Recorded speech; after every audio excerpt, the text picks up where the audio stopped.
Hello and welcome, duelists from around the world, to the sunshiny Los Angeles, California, where we are in the Konami studio. Once again, united by intrigue, as there is another Shadow Duelist on the loose. I'm once again your host, Steve Kangas, and I'm joined by the legend, Billy Brake. Thank you, Kangas. I'm so excited to be here. I can't believe we're back for a second Shadow Duelist. You know, we had celebrating 1,000 days of Master Duel and our second Shadow Duelist to be unmasked. I really can't believe we're here again. Excited doesn't even begin to describe what I feel inside right now. I can't believe we're locked in again for another Shadow Duelist yet again. Duelist behind a mask hiding. And let's catch everybody up to speed on what's been happening so far this weekend. Over 400 duelists signed up for the honor to unmask this one. Yeah, over 400 duelists. They had to play through 9 rounds of Swiss on a Saturday. Then we cut to the top 32 players who came back on Sunday to play in the single elimination portion of the tournament, all the way down to the finals. It's just been an incredible tournament to get this far, to find out who's going to face off against our Shadow Duelist. Speaking of, let's meet Axel, because we had a few videos that we released ahead of the event.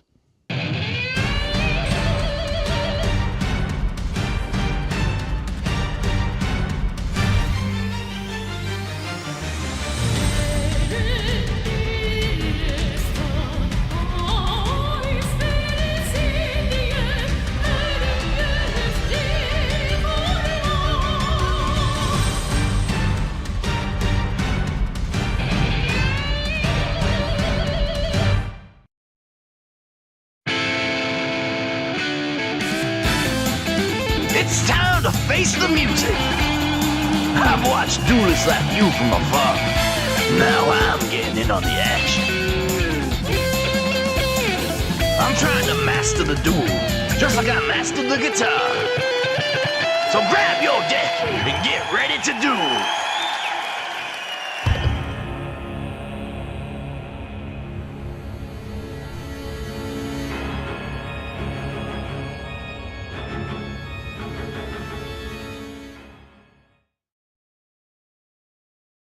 Well, there they were, the celebrity behind the mask, rather in the mask, Axel. Our first look at Axel. What are some things that you can note right off the bat, Billy? Well, I mean, clearly a rock star. So someone super important, super cool, you know, really awesome to see. I don't know who it could be. I mean, I know we've had clues leading up to this, but just from that tidbit, I mean, I'm just so hyped to find out who's behind that mask, who's playing the guitar, who's going to rock us on the Master Duel stage. Most impressive thing, shredding with leather gloves on.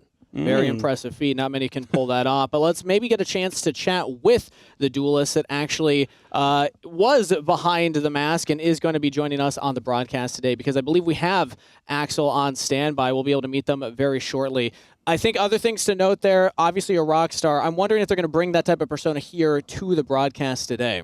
Yeah, you know, I hope they do. I kind of like to see what they're all about, you know, because you really get to experience the personality behind when the mask is on. We don't know who it is. We're always guessing. I hope to see who's actually behind that mask. Yeah, and we have some clues, actually, that we can take a look at as well that were revealed ahead of the event today. So let's take a look at the first clue in front of us, because this will give us some more insight into who Axel is. Before they started shredding on bass guitar, Axel first tried their hand at trombone. So a multi-talented musician. Okay, I like it. I mean, it makes a lot of sense. A lot of people with the music ear can play a lot of different instruments. Yeah, let's take a look at the next clue then. Axel isn't Axel's first stage name. This one's interesting. This one's really interesting. So he definitely goes by a different name somewhere else. They've gone by a different moniker. We'll keep that in mind. Let's take a look at the next clue revealed to the public. You might say Axel's childhood was just peachy. Peachy. I don't know about that one. I also had a peachy childhood. I played Yu-Gi-Oh! With my twin brother growing up. That's a great childhood right there. Can't complain. All right, well, we'll see if Axel's childhood lives up to that. Let's take a look at the final clue here that was revealed that we'll show on stream ahead of the event. Axel has also been part of a trio, but they also gained acclaim for their solo endeavors. So, partnering with multiple musicians? A band. That kind of makes sense. A trio? A trio. Yeah, I can see that. You know, we also have a trio of people who play the Master Duel World Championships. So, trio. Each with their own solo careers as well. Whoa. Good to note. Okay. Maybe the celebrity's just a duelist, do we think? We'll have to see. We'll have to see. We'll have to see. All right, well, those were the clues that were revealed ahead of the event today. Let us know in the comments or wherever you're watching who you think the duelist is. That's part of the fun of these events. Again, a duelist behind a mask. I don't know if I'm sold yet, Billy, but clearly the community likes to guess. Yeah, you know, I like it. I like the mask. I like the mystery. I think it brings a lot of the community together. They all get to kind of pitch in their ideas, who they think could be behind that mask. And, you know, I like the camaraderie. You know, together we're stronger. Divided we're not as strong. United we stand, some might say, right there. All right, well, with that in mind, I believe it is time for us to actually meet Axel. Now, the celebrity behind the mask will be revealed at the end of the day, but they will be joining us on broadcast. I have been told that Axel will be piped in and commentating the finals with us because we will get to watch the finals to see who challenges Axel for that opportunity to reveal their mask, which we know from Season 1 was a big chance. That was a big deal. Oh, yeah, it was huge. It was one of the most surprising moments of my life. We got that first reveal. If you haven't checked it out yet, you should go back and watch that after you're done watching this episode of the Shadow Duelist. Absolutely. So once we get Axel in here, they'll be joining us on the broadcast. But until then, other things to celebrate, like you had said, 1,000 days for Master Duel. That's part of what's going on here. That's a huge milestone for the game to hit, and it's incredible that we get celebrities to come in and help us celebrate some of these milestones. Definitely. Just for logging in, you're going to receive gems. Some days you're going to get a pack. You just got to log in multiple days in a row. You also have a lot of cool stuff with the Evil Twins, the brand new pack to get those alternate arts, the variant artworks on the Evil Twins as well. A cool bundle. You don't want to miss out on that. Once it's gone, it's gone. The mat is incredible. The game ad, the field, the music that goes along with it. Yeah, it's so cool. It's definitely something you want to check out. I mean, I just can't believe we've already, gone to 1,000 days of Master Duel. I remember celebrating the first year, the second year anniversary.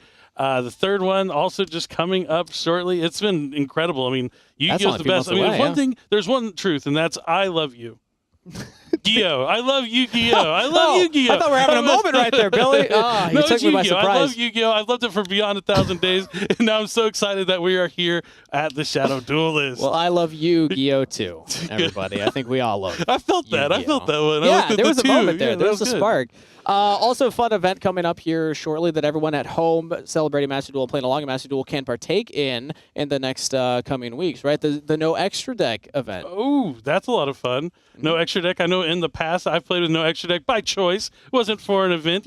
I made top 8 at a YCS in Toronto. No big deal. No big deal. I'd only use the deck for a day. But now, yeah, No Extra Deck. That Monarch deck probably won't be as useful when no one's using an Extra Deck when the main point is that domain. But yeah, a fun event. Is there a deck in particular you were thinking about playing for that?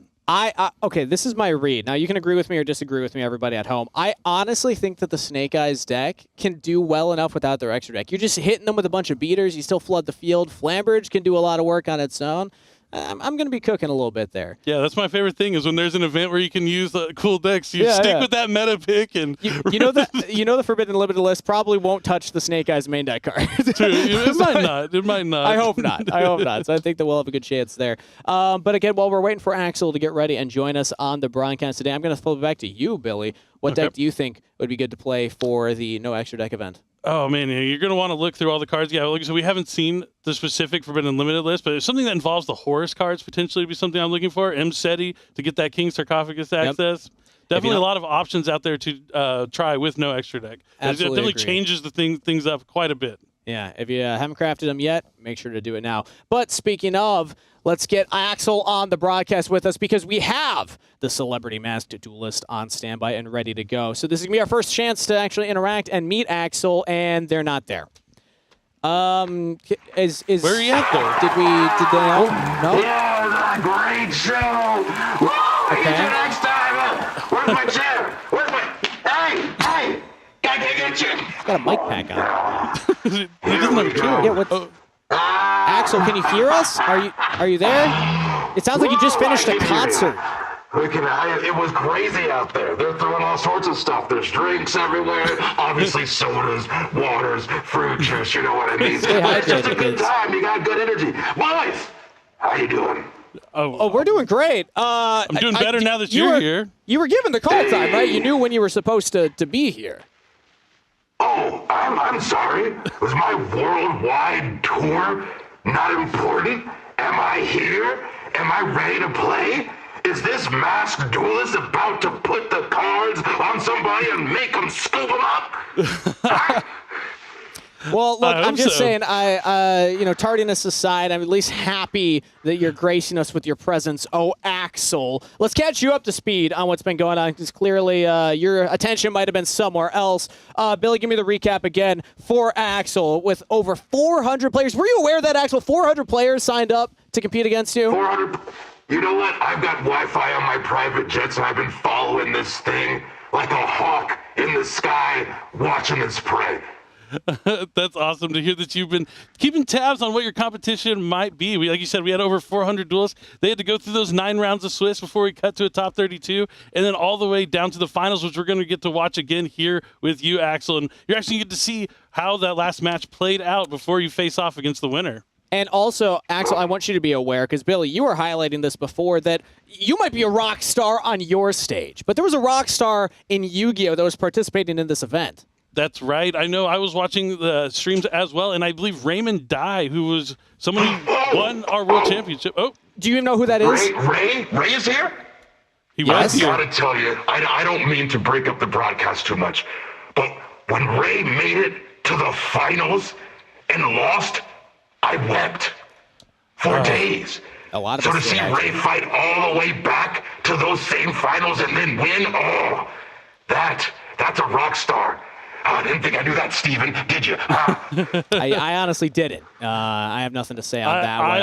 I think Axel might have done his research. I also wept when he won that world championship in Seattle just a few months ago. It's so awesome that you've been watching Team 7 following along. But yeah, out of these 400 players, these aren't just random duelists. You've got to be weary of this, Axel. These are some of the best master duelists in the game.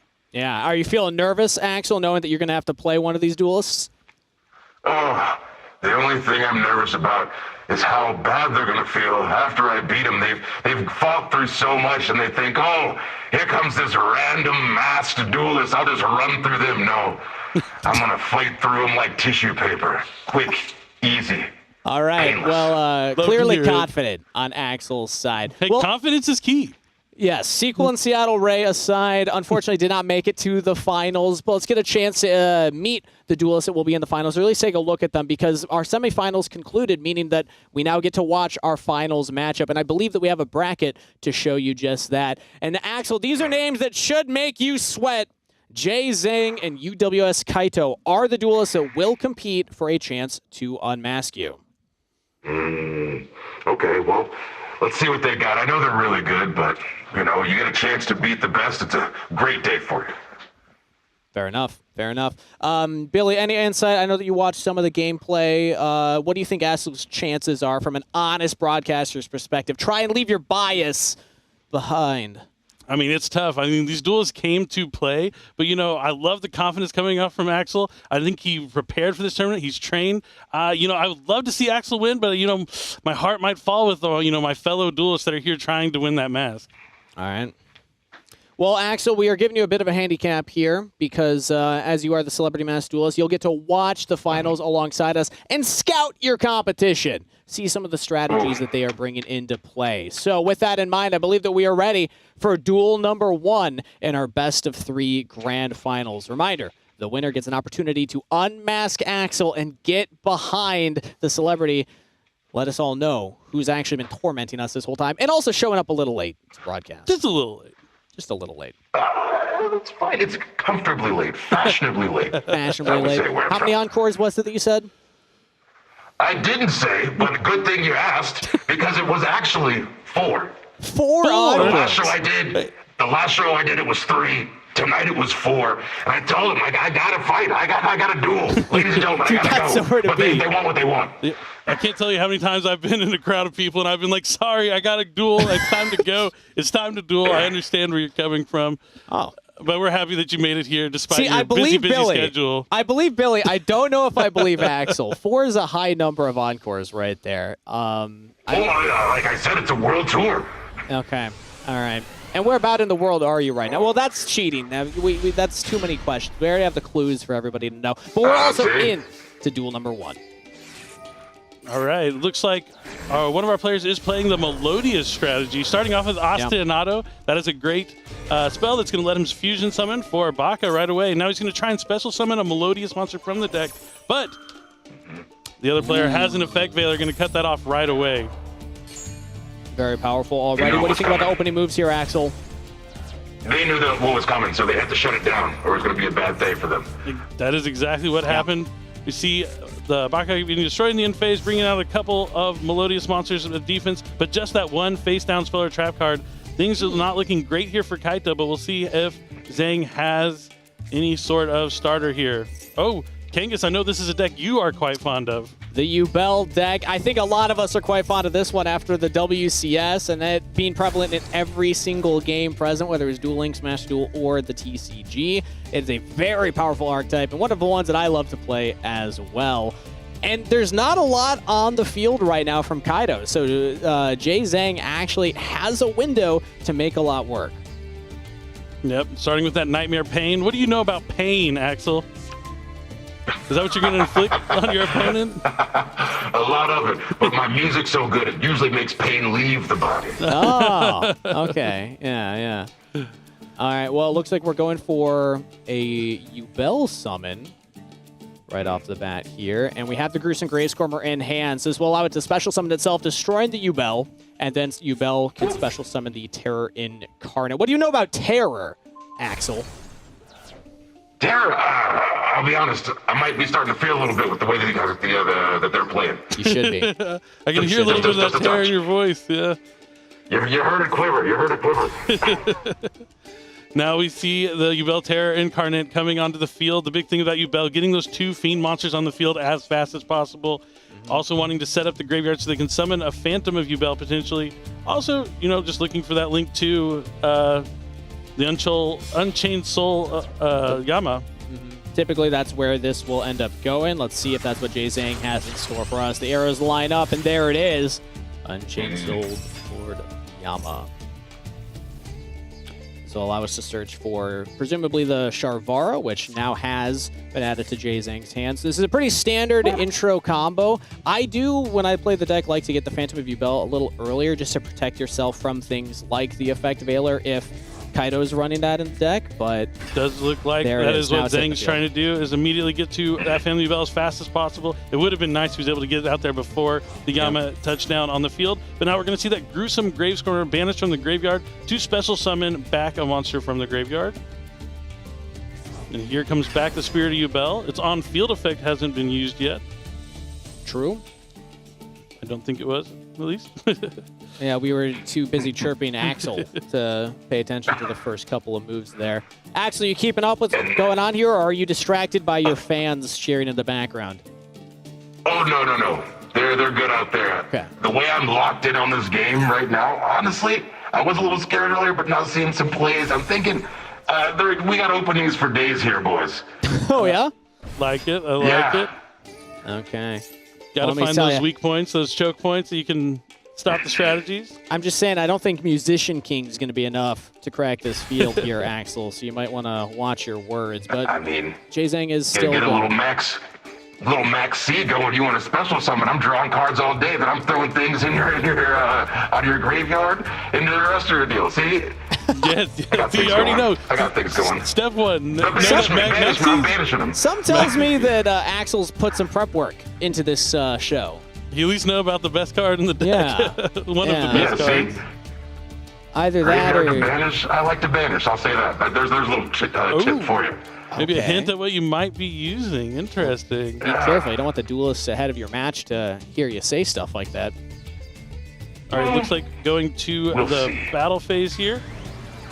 It's going to attack into the defense mode monster. Is going to inflict some damage to Kaito since the damage is reflected thanks to Nightmare Pain.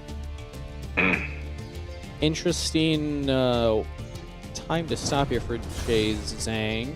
Maybe worried about more interaction in the hand. There are lines where you could, if you're running things like the access code talker, you can try and keep climbing, clear the field, and actually go for a 8,000 point push, but taking it very slow on Jay Zhang's side, playing a more defensive style. Slow and steady, that's smart. Oh, yeah. I'm sure that you're a big fan of the slow aspect of that one. Well, anything worth doing is worth taking your time on. Not all of us want to be in and out and done. Fair enough. I can't argue with that logic. Very true, very true. Soul of Rage coming down. Yeah, it looks like he is just setting up a board to try and deal with the cards that Kaito might have in his hand for the follow-up. Yep. Second copy of Phantom View Bell coming down. It is not once per turn to summon by shuffling those materials back from the graveyard into the deck.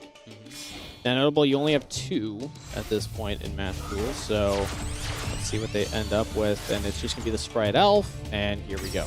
Speaking about Master Duel, Sprite Elf, forbidden in the TCG. Definitely not in Master Duel. Yeah. Very good card. It's going to be protecting the monsters that it's pointing to from being targeted by any card effects. And also, it gives you a lot of different options for bringing back that Unchained Soul of Rage. You can either use the Yama in the graveyard, or you can still use the Elf to bring it back on your opponent's turn. You have a lot of different ways to get interaction with your opponent. So Kaito's going to have to play through a very scary field. It's going to be tough. All right, going to activate another copy of Ostinato. This is going to let him try and special summon a fusion monster from his extra deck. So unlike polymerization, where you have to use the materials from your hand, Ostinato lets you use the materials for that fusion monster from your deck, which we saw in turn number 1. Which, notably, we've already used 2. So depending on how many Melodious cards we're playing here for Kaito, this might be the last 2. Sometimes the cards you choose to build a deck around is just going to be the 4 main decks, and one's already in hand. So yeah, I think that we're seeing Kaito has a relatively slim Melodious package that they're running here. It's looking dangerous for him. Actually, you should be a fan of the Melodious cards as a musical performer yourself, correct? To a certain extent, but we have to understand that sometimes you can't just go with what you already know. You got to branch out and be a little different sometimes. I like that. I like that. Innovate. If you're not doing that, you're not an artist. You're just recreating the same thing over and over. You're not taking any chances. You hear you that? Can't just run the same You thing hear that, all duels day. out there? Innovate. Don't just copy other people's decks. You got to bring your own spice to it. Bring your own. Discover something new. Try new strategies out. Well, Axel successfully bewitched Billy Break here on the broadcast. I'll get us back on the topic here. Infinite Permanence has been flipped. This is a very important part in a juncture of the combo that Kaito's trying to pull off. Yeah, I mean, Infinite Permanence is going to negate the Baka, just like we saw with the Effect Veiler from the previous turn. So unless Kaito drew a game-changing card, things could be looking pretty rough for him. The Soul of Rage. Not a betting man.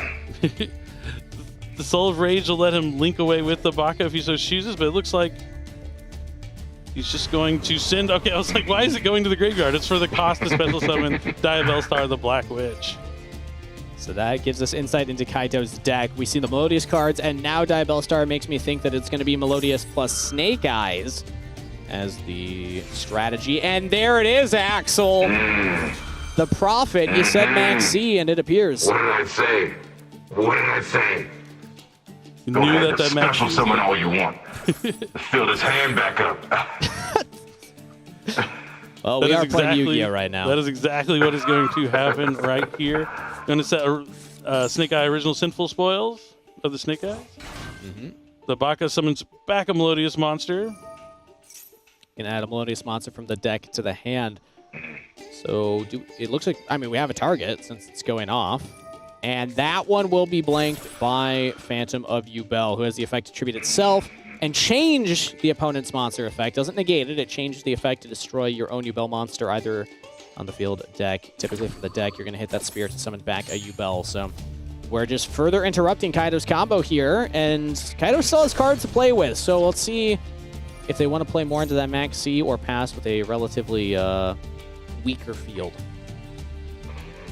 What's the gamble? Destroys the Spirit of Yubel from the hand, so he's going to be able to special summon out of Yubel. Now, if he's going to prompt him to use the Soul of Rage to go into something like SP Little Knight, looks like he is, because he wants to clear up those monsters. So Soul of Rage will let him use one of his opponent's monsters as a link material, summon a dark link monster from the extra deck. And Sprite Alpha is pointing in the correct direction, so be able to get that SP in that main monster zone. And do you think you go for one of the monsters, or would you go for one of the face-down spell or trap cards? Because I think there's an argument for either one. It's true, yeah. You could go for either one. The original Sinful Spoils, can also be used even if you get rid of the monster. You'll still have the Pendulum monster he could potentially send. So getting rid of the original Civil Spoils seems to be the right choice here. I like that. Axel, how would you rate the gameplay so far out of 10? You got a chance to watch duel number 1 here as we're maybe nearing the end of it, depending on what else Kaido can do. I'm gonna say that we're at a 6.5 right now. 6.5. I've seen my favorite number. It's a great number. I've seen some unforced errors. Unfortunately, I understand in the finals, your nerves are flying all over the place, and so I get it. But you can tell they're very talented. Can't wait to beat them. I love it. I love the confidence and a balance with the respect. I like it, Axel. I like it. Yeah. Don't get too comfortable. Because I'm sure he's going to get called back for a 5th encore any moment now. And Jay Zhang also still has that trap, flipping it up right now. Going to take out the other face-down Speller trap. And clearing out their own Yama. And there we go. It's looking rough for Kaido. Yeah. This game number 1 looks like it might be going to Jay Zhang. He just has to get enough damage on the field to finish this first game of the match. It might be over, boys.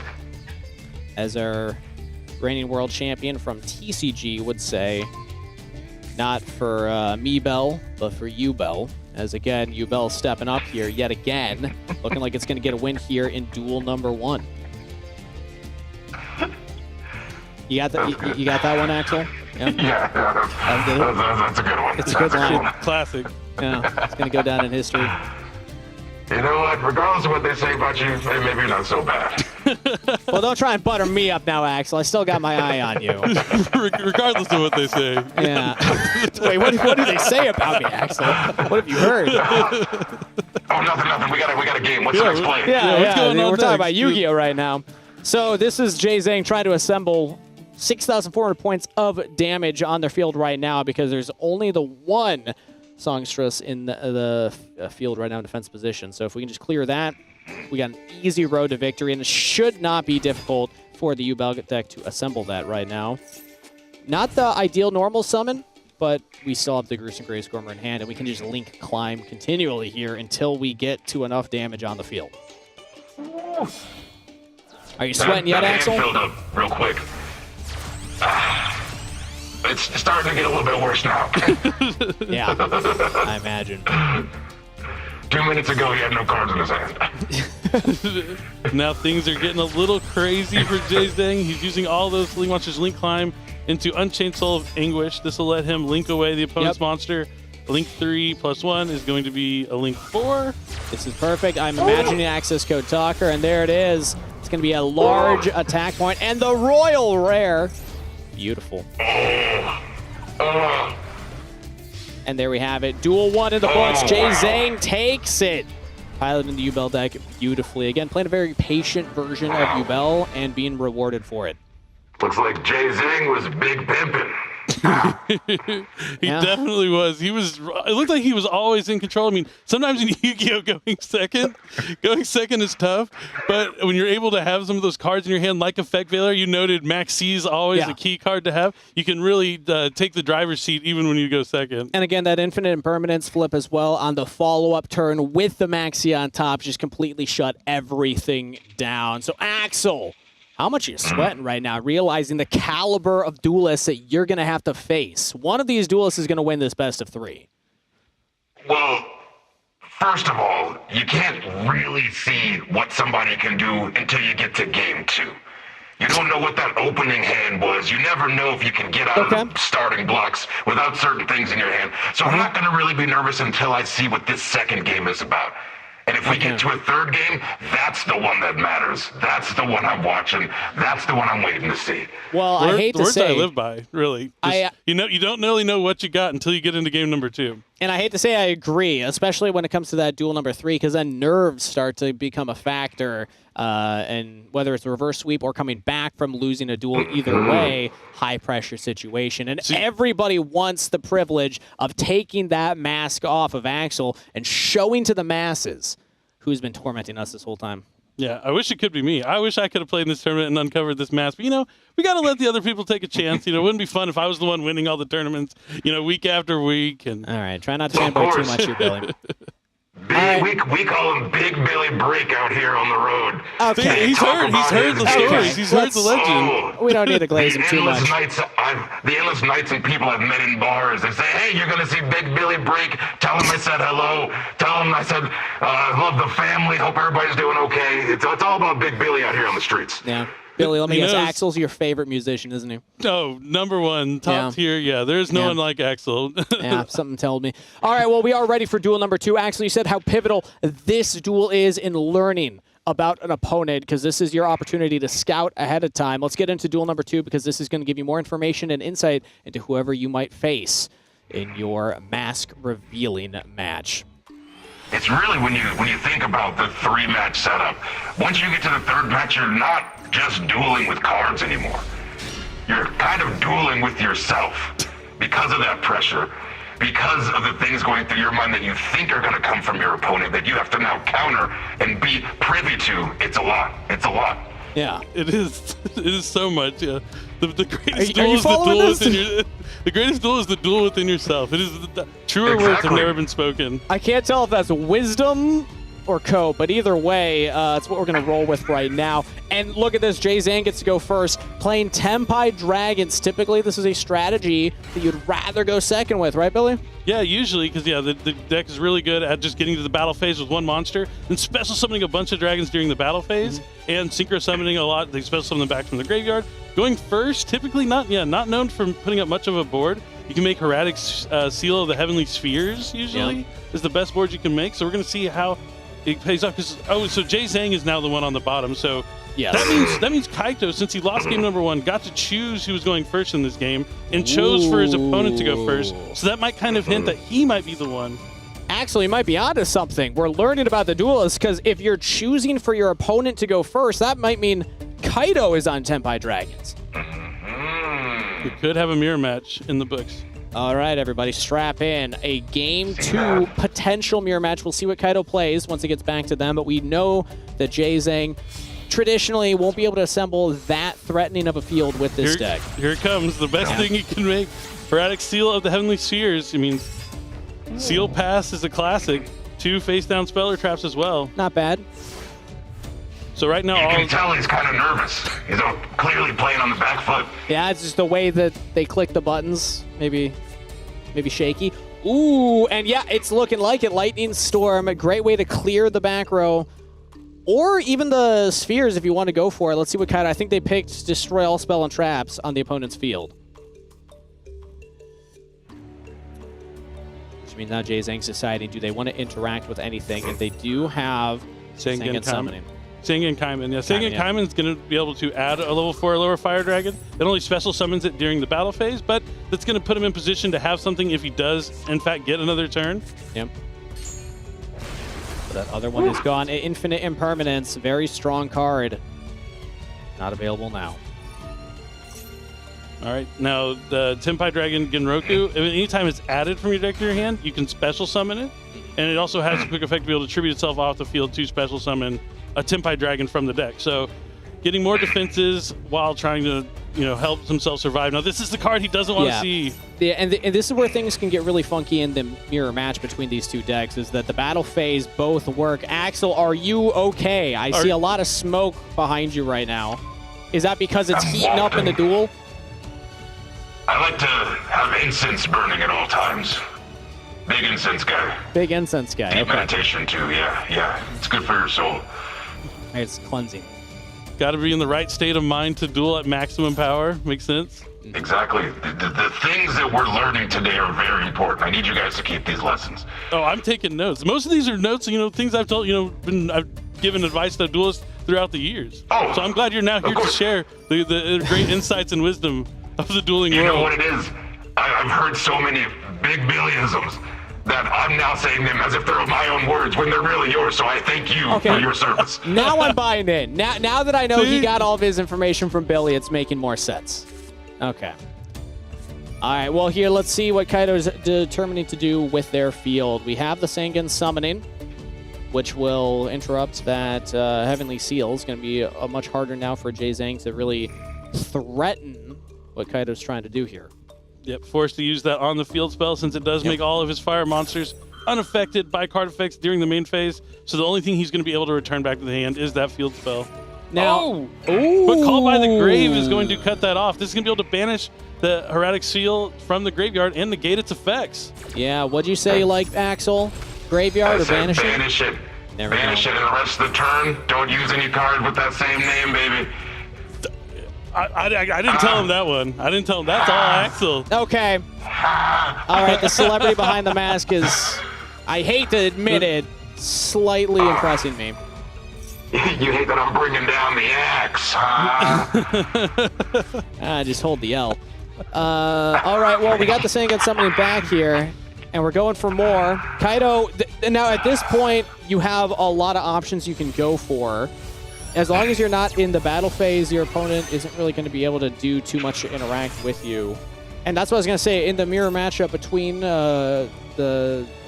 this deck is that both of them can utilize their monster effects in the battle phase, and that can make things really wacky. It's like jazz almost, where you're having to play with somebody else trying to control the tempo. Do you like jazz? Do you like jazz, Axel? Do you like jazz? Do you have any experience with that type of music?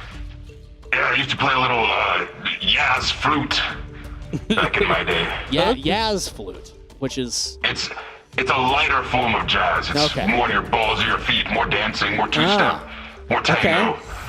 But maybe Billy can ask for a lesson in that. All right, here we go. This is how you get through it. We have not entered the battle phase yet, but we can now attempt to kind of punch through what Jay Zhang's going to have. And there we go. Now Jay Zhang is forced to activate their effect. Yep, because now that the level 10 Synchro is on the field, it has the effect that doesn't let your opponent activate any monster effects during the battle phase. So you got to do it now or you won't get to use it at all, but still impending doom. Yeah, at this point it doesn't matter because yes, you can get one more body on the field. We're going to try and wall up as much as we can here. It's still going to be very scary for Jay Zhang. Body ain't going to be big enough. It is not. It is not. And now we're going to see him add another copy of Stengen Common, just going through the motions here. The next phase is the battle phase. You should write a step-by-step tutorial here, Billy. This is good stuff. Yeah, main phase 1, battle phase. Yeah, we'll main come phase back. 2. You didn't see that one coming. One? You didn't see. Yeah, there's a second one. Duel Links players in shambles. And here we go. Now the Tempai Dragon combos will continue. Kendra summons out, and we just keep going. I'm sorry, Axel. Everyone has got me. Every single thing Axel has said has brought pure joy to me. I can tell. All right, and here we go. I'm just so happy I could do that for you. You've done so much for me over the years. Well, there's a lot of lore I wasn't aware of here in this relationship. We go way back. Way back? Okay. Legends are told, yeah. I'll have to tell, the next Celebrity Mask guest to be, less biased for Billy. Or maybe ask for a new co-broadcaster, yeah. It's funny you say that because that's actually the name of the fan club that was created for him. Bias for Billy. That's a good one. That's a good one. And there you go. We do see the battle phase finally coming down. The attacks going through and evening the match out here. Kaito takes game number 2 in a Tempai Dragon mirror match. 1-1. So that means we will have a third duel. Axel, we're going to get to know a lot about these duelists. What did I say? Like I said, these first 2 games, they don't matter. Yeah. We're just seeing that you can pick the cards up and put them down. In the third match, we see what kind of grit do you have? What kind of soul do you have in there? Are you ready for this or not? We're going to find out now. Definitely. This is where you get to man up or, show up. Everything is on the line in game number 3. I'm pretty sure Jesse Cotton said that one, that the first 2 duels you're just picking up and putting down cards. Oh, yeah. I think that was, Master Duel World Champion Jesse Cotton. But, big shout out to him. He, made the choice to play in the remote duel YC as opposed to the Shadow Duelist tournament. He came in 33rd there. Probably just would end up in 33rd as well at the Master Duel tournament. But no, we'll never know. Guess we'll never know. Can't believe it. But you know what we will learn today is who gets to take off Axel's mask, or at least a chance to challenge Axel for that privilege, because we're ready for duel number 3. So let's hop into it to determine who wins this best of 3. Third match. Let's go. Now, Axel, I know that you're putting on a face of bravado here, but I can tell that underneath that mask, I'm sensing some nerves. I feel like you're maybe realizing the caliber of duelists that you're up against. Well, that's what I'm checking out now. Okay. And we'll see. Now they're clearly moving. Yep, we are moving, and they moved into different decks this time. It looks like Jay Zhang is putting all his chips on Fluunderies, a deck that focuses on normal summoning a bunch of times, but this Dueling Lockbird from Kaito is going to shut him down right away. Shuts everything down in the Fluunderies deck. You cannot search for the rest of the turn, and that means that you're just going to set 2 and pass. Now, there are notable, very powerful trap cards that the Fluunderies deck will play that can still try to interact, and this is one of them. Harpy's Featherstorm, that's right. You just need a Wing Beast on the field. Now for the rest of the turn, Kaito won't be able to activate monster effects. I think chaining Which one are they going to take? Yeah, chaining it to that Pot of Prosperity is a little premature because you're giving away information before they get to pick between one of those top 6 cards of their deck. And they put them back, however, whatever order they want. Indeed. I didn't get a good look at what they were, but we see that it is a Tempai Dragon Fadra, so this is presumably Tempai Dragon again for Kaito. Yep, we can assume Fadra will not be the choice, but you never know, maybe it could be. Now, notable that Kaito got to choose going first or second, so Kaito should have chosen then second on this time around. And Jay Zhang now trying to pull off the Fluunderies was interrupted, but that Harpy's Featherstorm can do a lot of work in just surviving another turn. Let's see what Kaito wants to do here. Yeah, it's cool that you can main deck stuff like that in Fluunderies with cards like Triple Tactics Thrust, because you're able to access that and set it from your deck when you do run into those counters of monster effects like Dueling Lockbird, Effect Veiler. There's plenty that get activated, so you can assume there'd be stuff like Triple Tactics Thrust in that Fluunderies deck as well. Even though it's an older deck, they can still capitalize on the new cards that come out and revitalize the strategy, or it lets you main deck powerful cards like Harpy's Featherstorm. I mean, you're always going to main deck in Master Duel. There are no side decks. Yeah. And at this point, it's looking like Kaito might just be setting a few back row and then passing the turn back to Jay Zhang. And now Jay Zhang gets to normal summon an additional time. Yep. See Fluunderies and Stree come down. This Ostrich is going to banish a card from the graveyard and let him normal summon again. You want to banish your own Fluunderies cards because you can summon Fluunderies in Toucan and add them back later on. Yeah, Axel, this is a Fluunderies strategy notable for its ability to banish its own card, something I know that you very much enjoy. Maybe we'll get insight into that later on in your duels. But these are birds of prey. These are birds of prey. Fluunderies, birds of prey. True, fair enough. And now we have Apex Avian hitting the field as well. That is a very powerful card that will allow Jay Zhang to stop whatever Kaito's going to try and do, or at least one thing that Kaito's going to try and do on their turn. It's a big bird. This game is already so different from the first 2 games. You can tell there's the respect. There's a couple of jabs being thrown, nothing crazy yet. Okay. They're testing each other out. Not sure what a rock star would know about fighting. Can't imagine you have much experience there. We've played in bars around the world. You think good things are happening after those shows? Well, that's a self-indictment right there, I guess, yeah. Sometimes he has to fight his way out of there, and there's no more encores. Ooh, important Cosmic Cyclone right here, hitting that field spell. You get it. The leather jacket is to save me from the scratches and scars. Ah, yes. Running away. Your mobs of fans. They're all outside the door. They're beating the door down trying to get in here. I told them to wait. Oh. Well, thank you. We appreciate you letting them know. Bless you for taking the time. Of course, of course. I'm amazed he hasn't gotten up and left at any point here. But we've kept his attention. Gamma from the hand. That's huge. Being able to negate this Avian and destroy it, because in Fluunderies, Avian, when it negates, returns to the hand, so you can tribute summon it again. Yep. But now that it's destroyed, we won't have to be worrying about that. The Cosmic Cyclone is going to resolve, banishing that all-important Fluunderies field spell. Now just one card in hand. I believe it's an Eagle. A lot of motion. Eaglin wouldn't be bad as long as Kaito doesn't have something like infinite impermanence. I believe at some point we saw that Eaglin added back to the hand, but Jay Zhang is yet to summon, so we'll see if that actually is or if I imagined that. This is when the game is played, boys. Yeah, there it is. Eaglin has hit the field. Now, does Kaito have another form of interruption?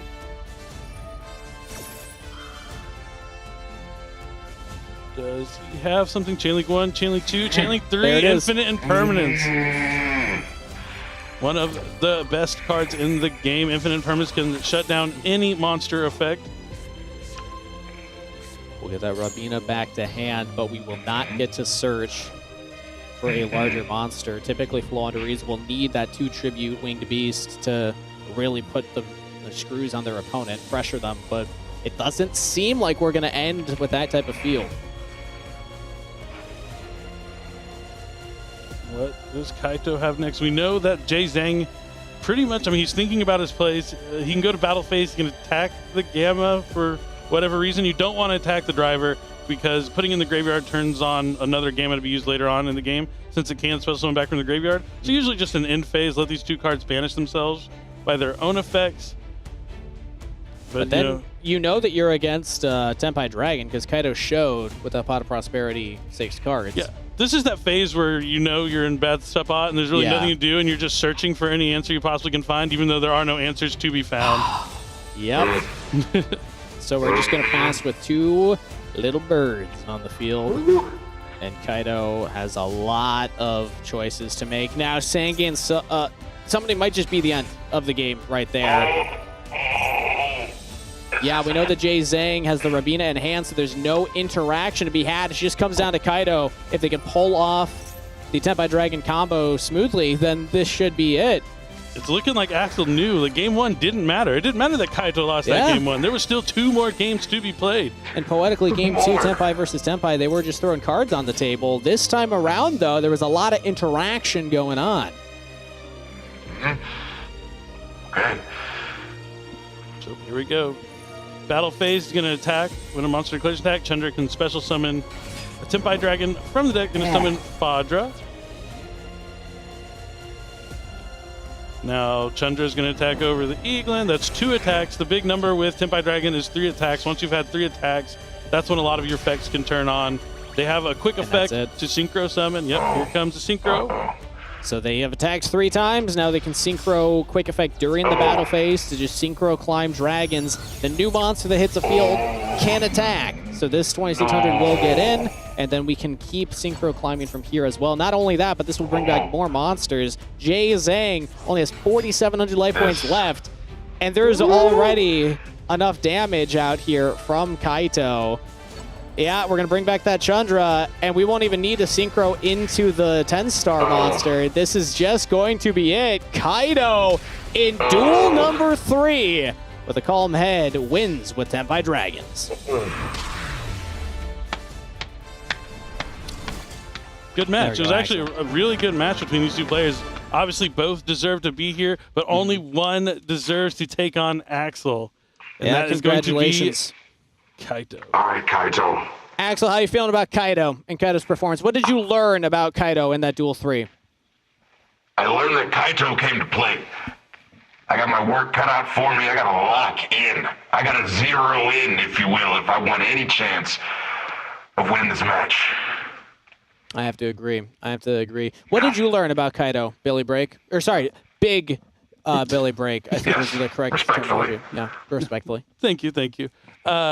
I learned that, he didn't give up after game number 1. A lot of the times when you lose that first game, you can be quite discouraged because, something went wrong. Luckily, with the Master Duel format, you don't have to stay locked into that first deck you use. Your whole card database is your side deck. So you can switch decks completely, pivot to a different strategy. We saw the Melodious Snake Eye strategy not work out for him very much in that game number 1. And then he relied on Tenpai Dragon for the next 2 games, I believe, to win and take the series. So, the grit, the comeback potential, the knowing that, if he's down, he's not out.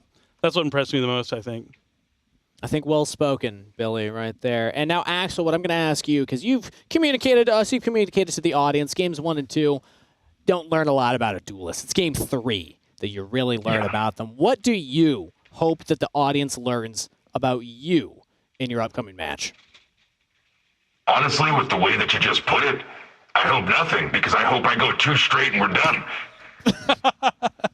You know what? I can't fault that logic, actually. Love to hear it. Yeah. Yeah, that's a good one. Any nerves on your end, Axel, before we get into your best-of-3 match, or are you just as confident as ever? I'm extremely confident, obviously, because you have to be, a guy like myself. But in reality, I know that Kaito is clearly one of the best in the world. So, first of all, it's an honor to get the chance to play against Kaito, but it's going to be an even bigger honor when I beat him. Okay. Yeah, it's great words of wisdom. You know, they're respectful but confident at the same time. Love it. Fair enough. Well, Axel's not nervous about losing the mask anytime soon. I think that Kaito might have a different message for you, Axel. But speaking of, I believe we have Kaito now ready on standby to hop into our best-of-3 grand finals. The honor is all Kaito's here as they get the opportunity to unmask Axel and show us all the celebrity who brought us here together today, which, Billy, I know that you are at least a fan of, the community coming together for events like this. Yeah, I mean, I feel like I've known him for years, but at the same time, I don't even know who it is. But well, like I said, I've been essentially training under you for quite some time. Steven, I'll be honest, you're new to me, but very nice to meet you. Okay, that's fair. It's new to most folks around here. But that is, my position. He's not letting what he's heard before affect any of his which apparently is something from here on out. Some nondescript information. Okay. Well, Axel, we know that who had the opportunity to unmask you, but we also want to show some of the clues before getting into that final match. So, clue number 9. Many of Axel's early performances were pay-per-view. Really? For a rock star? I've never heard of that for a rock star before. You don't pay to go to shows? No. Well, pay-per-view? Well, yes, but not like watching online, right? Oh, yeah, we don't pay for anything online. Yeah. Oh, no. I've actually, my band and myself, we worked out many deals with some VR companies to do private concerts for people, and so they're paying per concert, so pay-per-view. But it's okay. Big hit. Okay. Well, take a look at the next clue here. Clue number 10. It's like Axel's always saying, when you're up, you're up. When you're down, you're down. And you only down big if you haven't guessed their identity yet. Do you always say that last part, too? Always. Since I was a child, actually. It's an old family phrase. Oh, quite some time. It's been passed down from generation to generation. This is actually my great-great-grandfather's mask. It's some lineage right there. That is some lineage. Now, yeah, this mask has become a lot more valuable now that I know that it's a family heirloom of Axel's. Well, I can't believe that somebody's going to get a signed copy of that at the end of the day. Or at least I'm assuming. It's very incredible. I know you ragged on me about being late, but now when you realize the heirloom that I'm handing to someone I've never even met before, possibly. Okay. What do you think about me now? Well, you're brownie points. Well, we'll just say brownie points right there. Let's take a look at the final clue. Clue number 11. A Raw Rumbler, Axel knows how to put the smack down. Wait, he knows how to lay the smack down. How to lay the smack down. All right, we can get that corrected on the typo. Yeah. Anyone who dares enter the squared circle. Squared circle. Those are two different shapes. Those are different shapes. Have you ever attempted to put a circle peg into a square hole? Does it work? It depends on the size of the circle and the. Is it a smaller square? I guess. Larger square, smaller circle. So the square can ingest the circle comfortably. Well, in that case, yes, I have squared circle. And if you dare attempt to put that circle peg into the square hole, then we will have a problem. Yeah, I would never dare. You've always been saying this, right, Billy? I've heard Billy say this all the time. Yeah, don't you dare try and put that square into the circle. Yeah, don't you dare try and put that square into the circle. Don't you dare. All right. Well, Axel, that's all the hints that we have, and we've given everybody in the audience plenty of time to guess who is behind. Oh, I've actually got one. Can I give a verbal hint? Absolutely. Go for it. Go away. At this point, it's your show. I mean, we're just here having fun, right? Axel's just taking over. So kind of you. Last hint, I'm a great guy. Oh, okay. Sure. Yeah. Well, Thank believe you. it when I see it. All right, Axel, let's see how good of a guy you are. Because Kaito, with their victory, is the duelist that gets the opportunity to duel you for the mask, but also with their win is the duelist that gets to unmask you. As we will see the celebrity behind the mask right now. Axel, if you would please remove your mask. Will I take my mask off? Let's see. Well, I'll keep it with the gloves on, a little bit more intrigue. Okay. I've been waiting for this moment. This is it. Here we go. Who is it? I have no idea. Ooh. Oh, you know what? Nope, we're going to zip first. Here we go. Yeah, let's do the There's a whole process. thing. We got a process here. Yeah. Who could it be? No way! What? No! WWE superstar Xavier Woods. Yes! We have been locked in a room broadcasting a Yu-Gi-Oh tournament from a WWE superstar. That's just... Yes! It's me! And my mic is hooked on this thing. I don't care. I'm here now. Yes. Give me this. I had hopes. I had such big hopes. I was like, it couldn't be. It wouldn't There's be. no way. There's no way. It couldn't I be. never believed it. Oh, yeah. Oh. And everything that that's because you weren't of the people. You weren't one of us. You weren't in the trenches training with big Billyism books trying to get this Yu-Gi-Oh life down. Yeah. He's been in this for years. The lore about Big Billy's spans the globe. And I can't believe you don't know about this, Steven. It took me to come in here with a mask of family heirloom from millennia ago to tell you about Big Billy's progress throughout the Yu-Gi-Oh community. How could you, Steven? Well, I gotta Could you? say, How could you? I a thought little we bit were of egg on my friends. face. A little bit of egg on my face this time around. Not only a apparently musician touring worldwide with his $1 million jet that has Wi-Fi on it, but also WWE superstar Yeah. Xavier Woods. Well, I'm happy to have you on the show. Again, I feel like there's a little bit of egg on my face. Didn't mean to show disrespect to such a superstar. Disrespect taken. Oh, Oh, no. well, maybe I can apologize You more don't officially want to later. be on his bad side. Yeah, now I'm a little nervous, but I'm happy that we are not physically in the same location right now. But Xavier, I still think that you have reason to be nervous because not only did Kaito get the chance to unmask you, but now Kaito is going to duel you. Are you prepared? How much work have you been putting into this duel? Of course I'm prepared. I'm not gonna come in here and face a champion just on a whim. No, I'm ready. I'm locked in, and I gotta fix my mic, I think.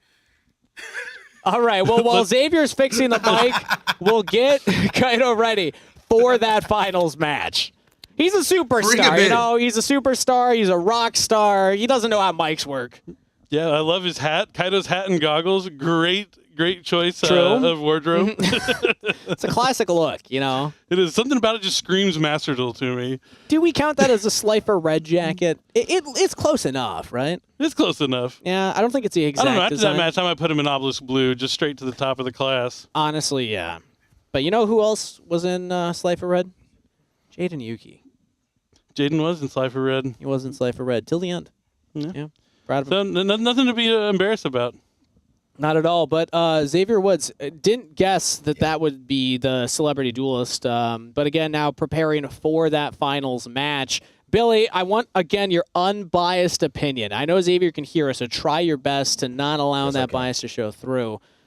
Who do you have taking this finals? Kaito, who 2-1'd, or Xavier Woods, who has been preparing for this finals match? Well, you know, going into this, I kind of mentioned maybe I was with the people on this one. He was with the Kaito, with Jay-Zang, whichever one won, because, you know, they'd go through those 9 rounds of Swiss, top 32 single elimination. But after hearing Axel and now, you know, Xavier Woods talk and knowing of the caliber of a person that he is, and knowing that, you know, he's put the time in, he's got the Billyisms down, he's, you know, read the books, heard the stories told. Yep. I got all my faith in Xavier Woods to take this one and be our Shadow Duelist victor.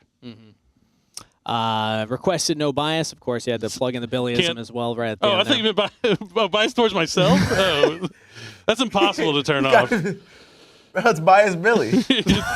That's why the fan club's All name. right. It's not about their True, bias yeah, for me. yeah. It's my bias for myself. Yeah. All right, now, I didn't realize how much lore there was here, but now we're all caught up. Well, Xavier, we're going to let you get into the lobby and get prepared for your finals matchup here against Kaito. So, while that's going on, I mean, this is it. This is a big opportunity because this, for Season 2 of the Shadow Duelist, we get our duelist actually on stream dueling everybody else. So, Xavier, good. whenever you're I'm good ready, to go. I'm gonna click start, All right. get us in there. It's going to be awesome. This is going to be awesome. Now, important to note, Xavier, I'm hearing a note that you were actually given some insight into Yu-Gi-Oh! And you've been preparing for this match as a relative newcomer to the game, but one of our broadcast friends, Pheromone, was helping you out in your learning experience. Is that correct? Yes, he helped me a ton. He explained everything to me in fighting game terminology. Ooh. It made it make tons of sense, but I love card games, but I haven't taken the time to actually sit down and dig into one in a while. So sitting and playing with him, and then obviously playing some of my own, this is great. This game is great. Awesome. Love to hear it. Yeah. Big shout out to Pheromone, Steven Darling, another Steven. Yep. He's a part of our commentary crew at the YCS and stuff. Really good mentor to have. And let's see if that instruction is enough to help Xavier Woods get a win here. Looks like Xavier is going first, if I can see correctly. We'll let Xavier think about the play. Planet Pathfinder for the normal summon. Now let's see, what's Xavier going to be playing here? We're going to find out. He did mention something about liking to banish. Oh, that was a close one. Ooh. Planet Pathfinder is going to grab Pressure Planet Race Off. I know you There love it is, yep. Pressure Planet Race Off. I do. I've been playing it more in the TCG, in my Mimighoul deck. Cashiers are fantastic cards along that. But let's see if Xavier's playing Cashier alongside something else. Because the unique thing about this strategy, this deck, is that you can play it as its own, or you can play it alongside other strategies and other card combinations. Xavier Woods taking his time to think about this. All right, and going Fenrir. for Cashier Fenrir, a good one. And it makes sense. You mentioned, you just pointed out to Xavier earlier, was saying how much he likes to banish cards. The Cashier is the banish deck, right?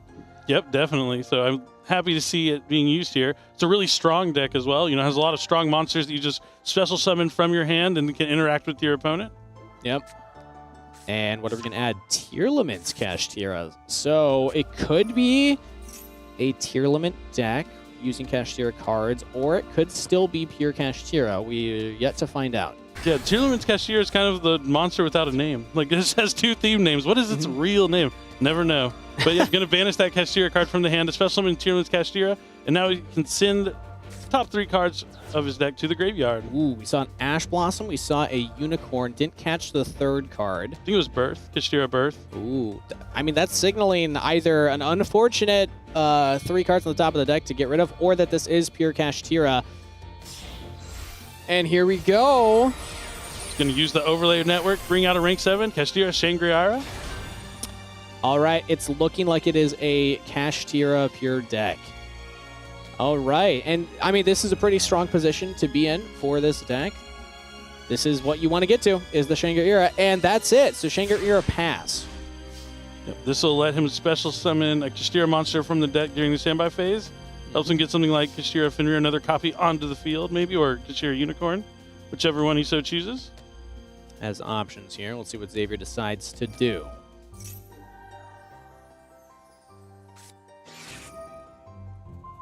Now keep in mind that we're trying to not give Xavier insight into what he should be doing. As Yeah, I got it.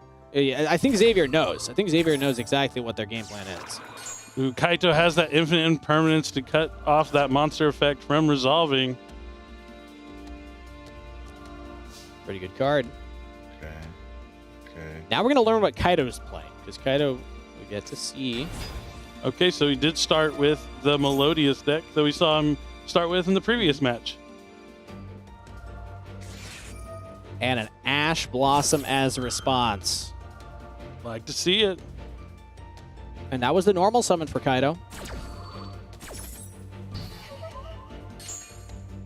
Yeah, note that Kaito didn't start off with something like Ostinato, may not have it.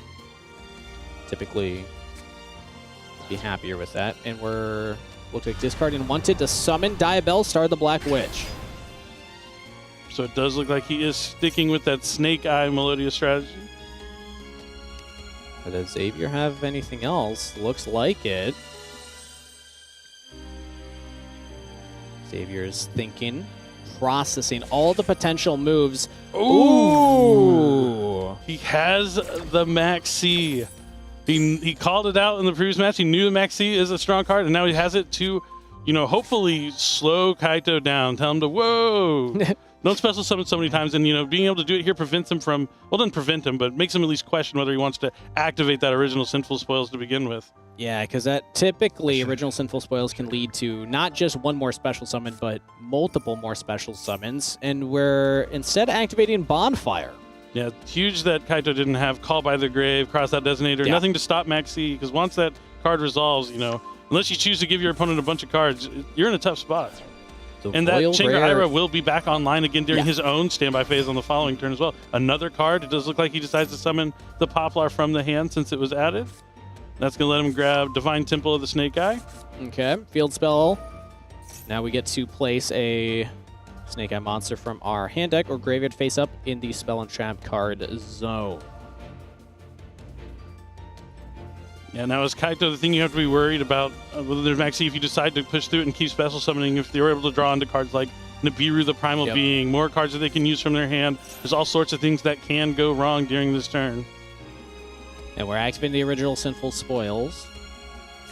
So this will get Snake Eye Ash. Ash effect will search for another Snake Eye. Or rather just a level 1 fire, and it's Snake Eye Birch. Interesting to see Birch played. I don't see that in every Snake Eye list. Yeah, maybe with Snake Eye's Poplar going to 1, they just wanted something else they could search with Snake Eye Ash if they open up with the Poplar to be able to special summon. But yeah, it had a little time in the beginning of the TCG, but it's fallen out. I haven't seen it since then either. Yeah. Here's a place for it. So he used Wanted here to banish the Wanted to put the original Sinful Spells at the bottom of the deck to draw a card. Yeah, Kaito, if he was going to want to go for game here, he's going to have to special summon a plethora more times, especially with the Shangra Ira. Oh, that's actually, never mind. The Ira's negated by infinite permanent, so we won't have to worry about that. But we have options here. Do we want to try and hit over it with something big, or do we just want to go for a more casual play? Okay, we are playing it. So this is a key moment. Yeah, this is interesting to see what happens. Flybird's Dragon has hit the field. This theoretically can help. Does Xavier Woods have something to negate the effect? No, it doesn't. There it is. Yep, and unfortunately, Kaito doesn't be able to go to the battle phase. There we go. He had to push through that Maxi. That was a tough decision, and now he's going to be able to go for a game. Hold on.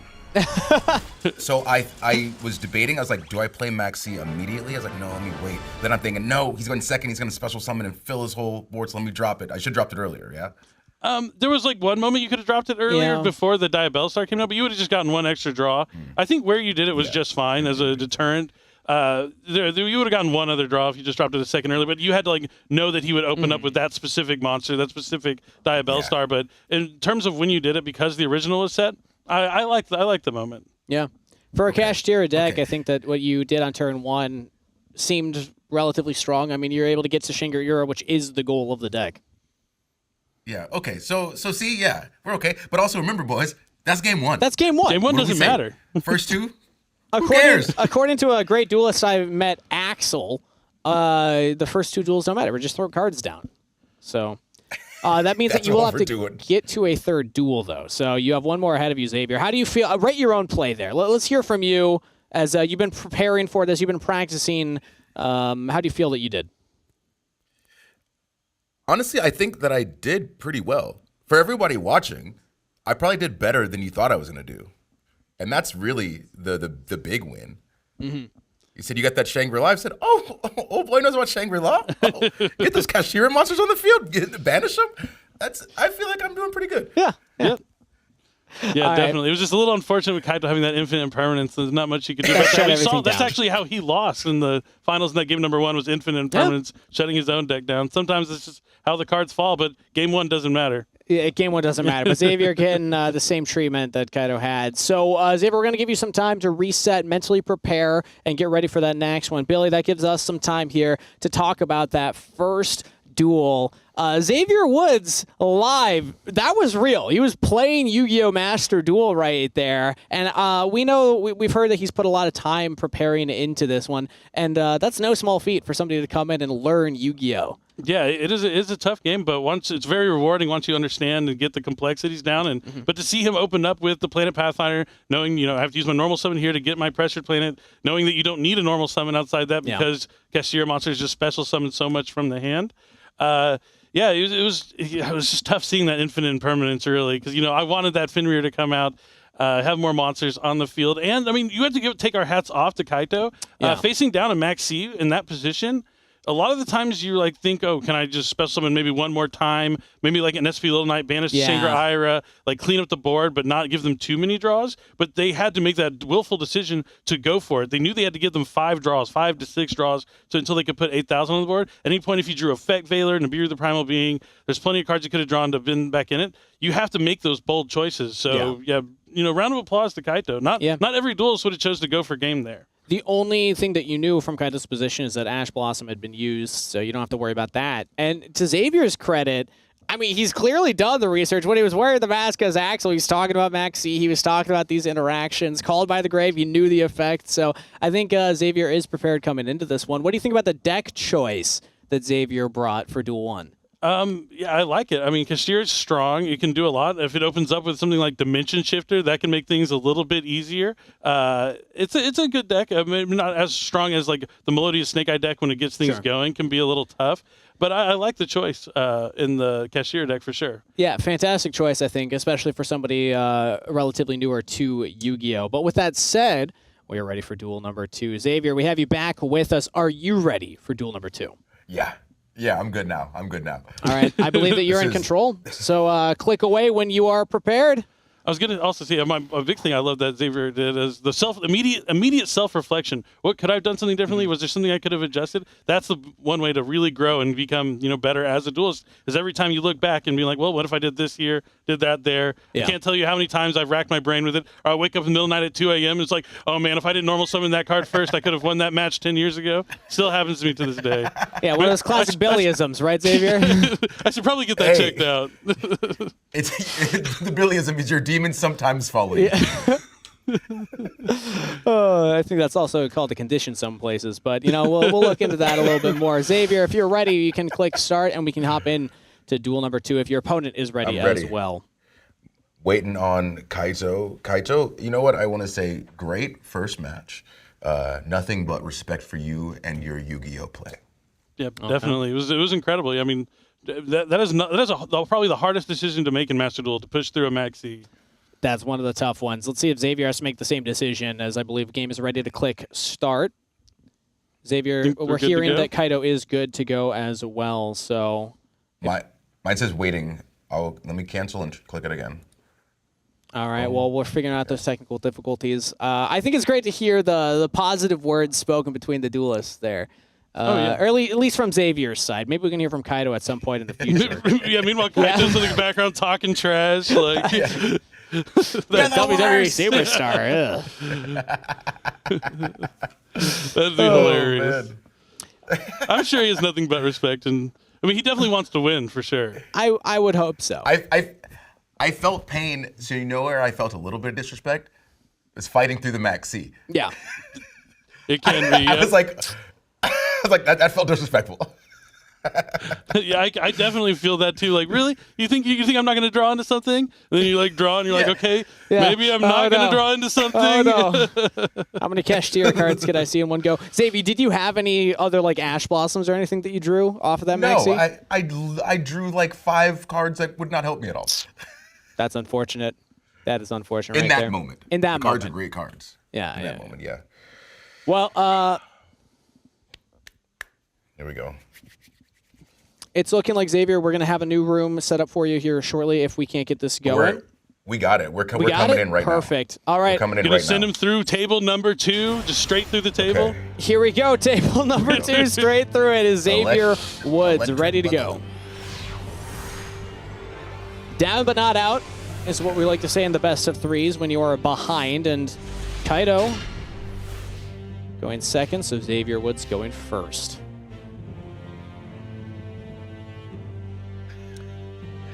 All right. Jumping right into it. Now let's see here, because I will say that was a strong opener, relatively for Kashtira, but you can do more depending on the other cards that you see in that opening hand. Starting with a Fenrir right off the gate is pretty good. Definitely where you want to be, at least having a Kashtira monster. Xavier, I'm hearing an O from you. You worried? The infinite impermanence. Yeah. I don't like that card. Why is that a card? Welcome to Yu-Gi-Oh! This is... Your Get him effect is off negated. me. This is, yeah, you know what? Xavier's all right. Xavier's, I'll say it now. I'll say it now. Xavier's all right. I think that's a pretty universal experience right there for the player base. No! Oh, No, man. And an Ash Blossom stop it. for the Planet Pathfinder. You know, this also only leaves Kaito with 3 cards in hand versus a face-up Fenrir True. already. Not too bad. All right, Xavier, do you have anything else? Hold on. Okay, we're holding. Yep. Everyone's waiting with bated breath right now. Yep. I've never Ooh, cheered for yes. Kashtira before, but here's Kashtira Theosis. It's going to let him summon a Cashier monster from the deck of a different attribute. Let's see what Xavier's decision is. What do we want to do? I think the smoke behind Xavier right now is the mental brain power. It's him working cooking. very He's hard. cooking. He's cooking. Yeah, He's let him cooking cook. back there. Unicorn. Okay. All right. This is already a better start than game number 1. Already having to force 2 of those interactions out from the hand as opposed to having to wait to hold on to that infinite impermanence to be able to activate. You know, I wonder, he must have drawn that infinite impermanence, I think, in that last game for turn, since he used the imperm here on the Fenrir I and didn't imagine, use yeah. it last game on the Fenrir.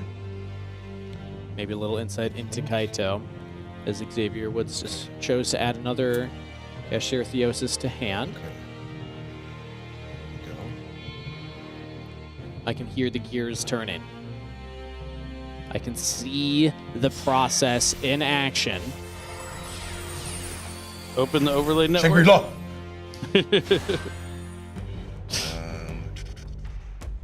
I can tell he's enthusiastic about this one.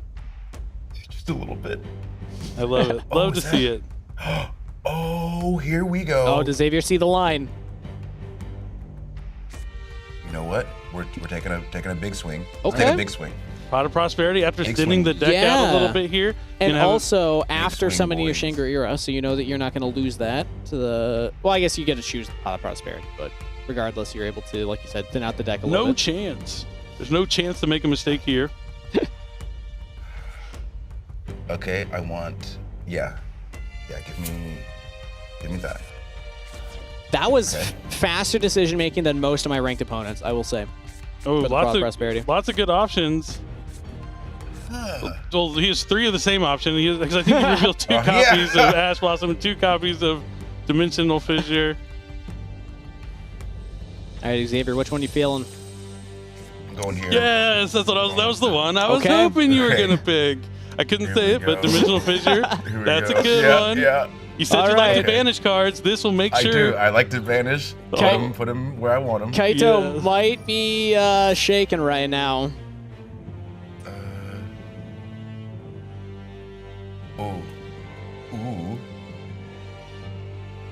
Yeah.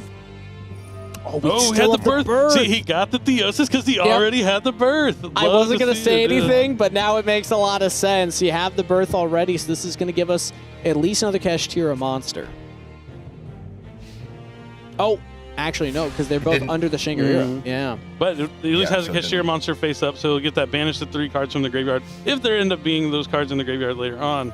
Now the standby phase. Does he have another copy of Infinite Impermanence, or will we see Shangri-Ira resolve and special summon a Cashier monster from the deck? Looks like it is resolving, I think. Let's do. I think so. I got something covered. Yep. Okay.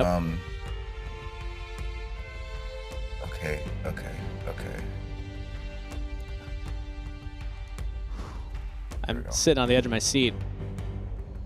My seat is only an edge. Yeah. Unicorn on the field. There we go. This is stressful. Welcome to Yu-Gi-Oh! Xavier Woods. Ostinato is the opener for Kaito. This is Only have going. 3 cards though, so he's. Gonna let him Okay. fusion summon, but the monsters do get banished, Banished. Yeah. which is You ain't huge. bringing him back. Yeah. You ain't bringing him back. Now, Baka the Kaito. Melodious Maestro won't be able to bring one back from the graveyard when it goes to the graveyard. First off, it won't, and second of all, there won't be a target. Yep. Baka will be able to special summon a Melodious monster from the deck here. But now the Birth is going to be activated from Xavier, so he can banish 3 cards from his opponent's graveyard. Okay. Clear it out.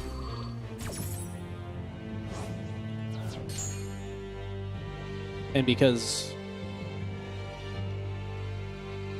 Oh, I'm actually waiting to see here. Yep, so we're going to summon the Refrain. Refrain on summon will allow us to add a Melodious monster from the deck to the hand. Oh, but shut it down. Yep, since the cards were banished face down, he gets to lock down one of those monster zones. And, Oh, let me see. Let me see. and he gets to take a peek. Gets to look Let at that. me see. Gets to look at all the cards in the extra deck and pick one to banish face down. Gone for good. I don't. Oh, what do you have here? You need 2 Melodious. Okay. Okay, he's reading. So pendulum. Now, this is the thing. Xavier's been preparing, but there's a lot of new cards that were just recently released in Kaito's deck. So, So many. how prepared is And Xavier and for the this extra deck? arrows, The arrows, I got no clue. Yeah, I'll there be are a lot of honest. good Link I'll be monsters in that extra deck for sure. So he's got this Salaman Great Raging Phoenix. He had a card earlier that his low-level fire monsters get more attack. So if he's looking to do that, then he could run those into this Raging Phoenix. So I don't like that Raging Phoenix.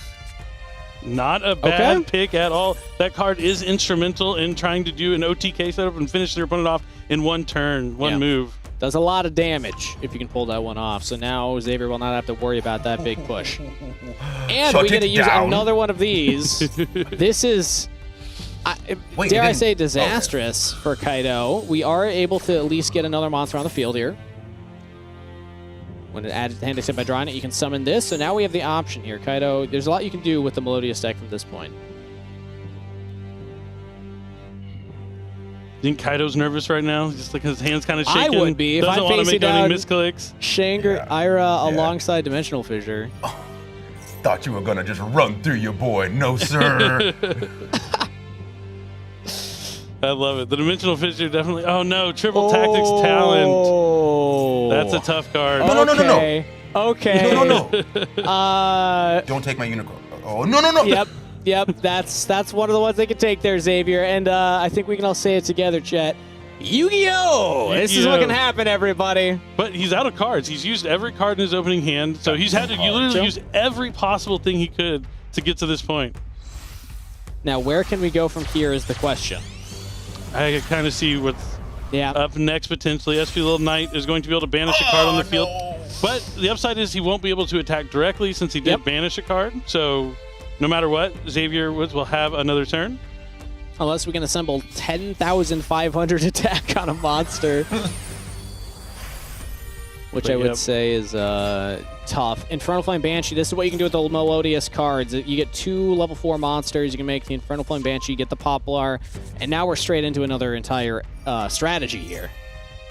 This is a completely different deck that he's. Yep. What? Yeah. It is, yeah, it's one Hold on. theme. One theme bridges into another to create a really powerful, cohesive strategy together. Go back to the other song. I like the only. Play the hits. don't play the new stuff. Yeah. Oh no. All right, Xavier, from this position, how you feeling? I don't know yet. Talk to me as soon as they end their turn. I gotta see Okay. what. Because I don't know what's about to happen to me. All right, we'll check back in a couple minutes then. Original Sinful Spoils is going to send 'Cause I- Poplar. Kaito has no cards, but is still working. I don't have any cards. But I'm gonna get an. Okay. Yeah, I mean, if anything, Kaido at least had to use every single card he drew Yes. going second, all 6 of them, to be able to push through this board in a massive combo. Yes. And this is one of the most Yes. interactive ways you can play with the new Melodious cards, just introduced in the latest set here in Master Duel. And this is why, I mean, we saw people doing this in the TCG, because obviously they were released there a couple months prior. It is such a kind of flawless bridge into the Snake Eyes cards, and it's a really fun way to play the deck in Match Duel, where Snake Eyes consistency has really been hit. There's a lot of cards that are limited or semi-limited. This is another way to make sure that you can get to those cards and do stuff like this. This was a tough field. Xavier set up a very strong field that Kaito's had to play through, and this is incredibly impressive that Kaito has been able to navigate such a difficult situation. All right, looks like just going to battle phase from here, cleaning off the Unicorn. Going to try and clean up as much as possible, but as I said, since SP Little Knight banished the card, can't attack directly, we're going to live to see another day at least. Another I card. think so. All you need is one card. One card in a dream. Okay, come on. Xavier's preparing. Kaito's supposed to stop.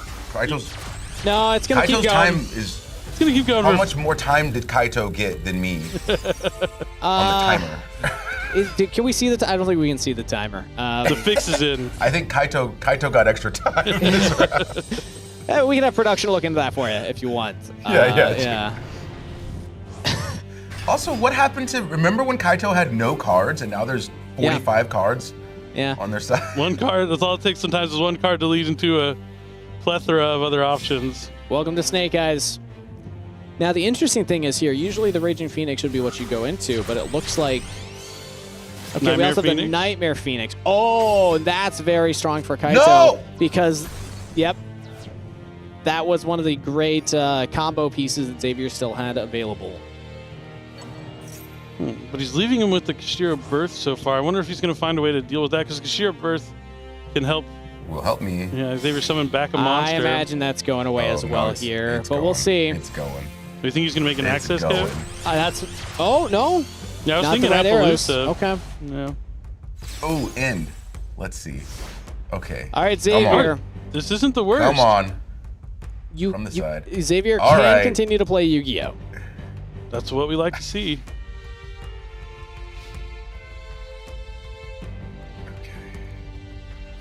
All right, Okay. starting off with Birth. That's going to bring back a monster that's Just let me- stronger than Appaloosa, potentially. Let me do it. And there we go. Now we're going to bring you back stop the doing SP stuff. Little Knight. Yep, Snake Eyes Flameburst Kaito, Dragon. it is my turn. It is my turn. Our turn. You Our don't need turn. to put Yu-Gi-Oh! cards down. So now that SP Little Knight's on the field, if Xavier ever activates a monster effect, he'll be able to use SP Little Knight to banish both those monsters off the field. So with Wait, Appaloosa wait, and what? SP Little Knight on the field, he's probably going to want to avoid activating any monster effects until he's able to take some Xavier, down by battle. Xavier, there's a great cheat code here. If you click on a card, you can read the effects on the left. Yeah. Something duelists at home take note as well. Billy, Oh, is I've that one of the definitely been reading Billyisms those. in your Oh, no. book that you No, put up? No, I no? thought skip I that thought one. you were Okay. gonna. I thought you were gonna say, "Here's your cheat code." There's that gear up in the top left. You click that and then click surrender. I Oh would no! never. I thought Alright. he was going to say fill your hand up with cards. Yeah. You know what? Let's. Xavier's in the hot seat right So now. my internal struggle, and obviously you guys can't say No anything. coaching. Is to pick something that no coaching. Either give myself another monster or a spell. I'm gonna go spell. Let's go spell. Let's go spell. Spells are good. All right, Kashira Unicorn summoning back to the field thanks to Kashira Birth. But that's going And to then prompt the that what gets Promethean banished. Princess. If you special summon a monster, it can target a fire monster on his side of the field, a monster you special summon, special summons back to the field and destroys both. But now, Say, Kaito's say locked it in with fire us, monsters. right? Not your turn. Our turn. There you go. Yep. A lot of interactions that Kaito has set up on Xavier's turn to continue to play, and this is a very strong one. Yep, since the But snake... you're what? since Kaito's the, putting down cards, Yeah. and it's my turn. Since the Snake Eyes Flamebridge Dragon was destroyed and sent to the graveyard, it special summons back 2 level 1 fire monsters to the Yep. field. Both of those level 1 fire monsters have effects that activate when they're summoned. So Snake Eye Ash is going to add Snake Eye Birch to the hand, which can special summon from the hand next turn. Snake Eye Oak's going to add back Snake Eye's Poplar from the graveyard. So he's adding back some cards he'll try and utilize during his next turn. And add into the hand instead of So, special summoning it, so we can use that on the next turn. So which version of Yu-Gi-Oh is it illegal to banish my card that banishes your cards? Oh, you Which want to version play is that? that version? You could do a Time Wizard format, potentially. Yeah. Check out the local... Let me banish your cards. Superstar rules, like Yeah, yeah. you cannot banish my cards, but I can only banish yours. Yeah, I like Yes. that. I still got life, though. You do still have life. That is the mark of a duel not being over yet. I'm going to do that just to see what you do with it, because you don't know what that is. He doesn't. Could be any card in the game. Fair enough. You don't know what that is. All right, Xavier. Be scared. You put a lot of effort into preparing for this. You've been a great sport the entire time. Whoa, I want to give props what to is you. this wind down?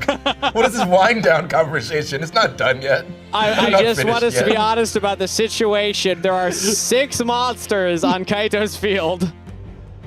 There's not enough. There's not enough numbers. Not yet. Let's Not do enough quick, damage quite quick yet. math. Not enough 51, 67, numbers. 74. I believe there was enough on field already. Now just a little bit more. but one of those can't attack when it's special summoned, right? Last Is that turn. how some Yep, of those last work? turn. SP Lil Knight, the turn it's link summoned and used the effect. Prevents you from tagging directly, but unfortunately that was not link summoned this turn, nor was the effect activated, and now battle phase. Kaito ready to bring us home and claim the family lineage mask from Xavier Woods. Congratulations, Kaito, on the 2-0. It was a good match, You know though. what, Kaito, you earned it. You earned it. Congratulations, Kaito. Congrats all around. Yeah, big Impressed. congratulations to Kaito. I mean, you know, hats off to you. I mean, Yu-Gi-Oh's not the easiest game to take on. You were able to stand up to the challenge. You played with the deck, and you seem to really understand your cards and know your cards, even if they didn't just fall the way you needed them. Yeah, I gotta say, round of applause for Xavier Woods, everybody, Yeah. for stepping up to the bat and actually doing the finalist. There you go. Thank you. I appreciate it. You won That's me all over I by really the end. wanted to do. I wanted to just make sure that I respected the game. I That's the 100% thing. I'm think gonna- you did. Absolutely. Okay, What do you thank think you learned from the game, Xavier?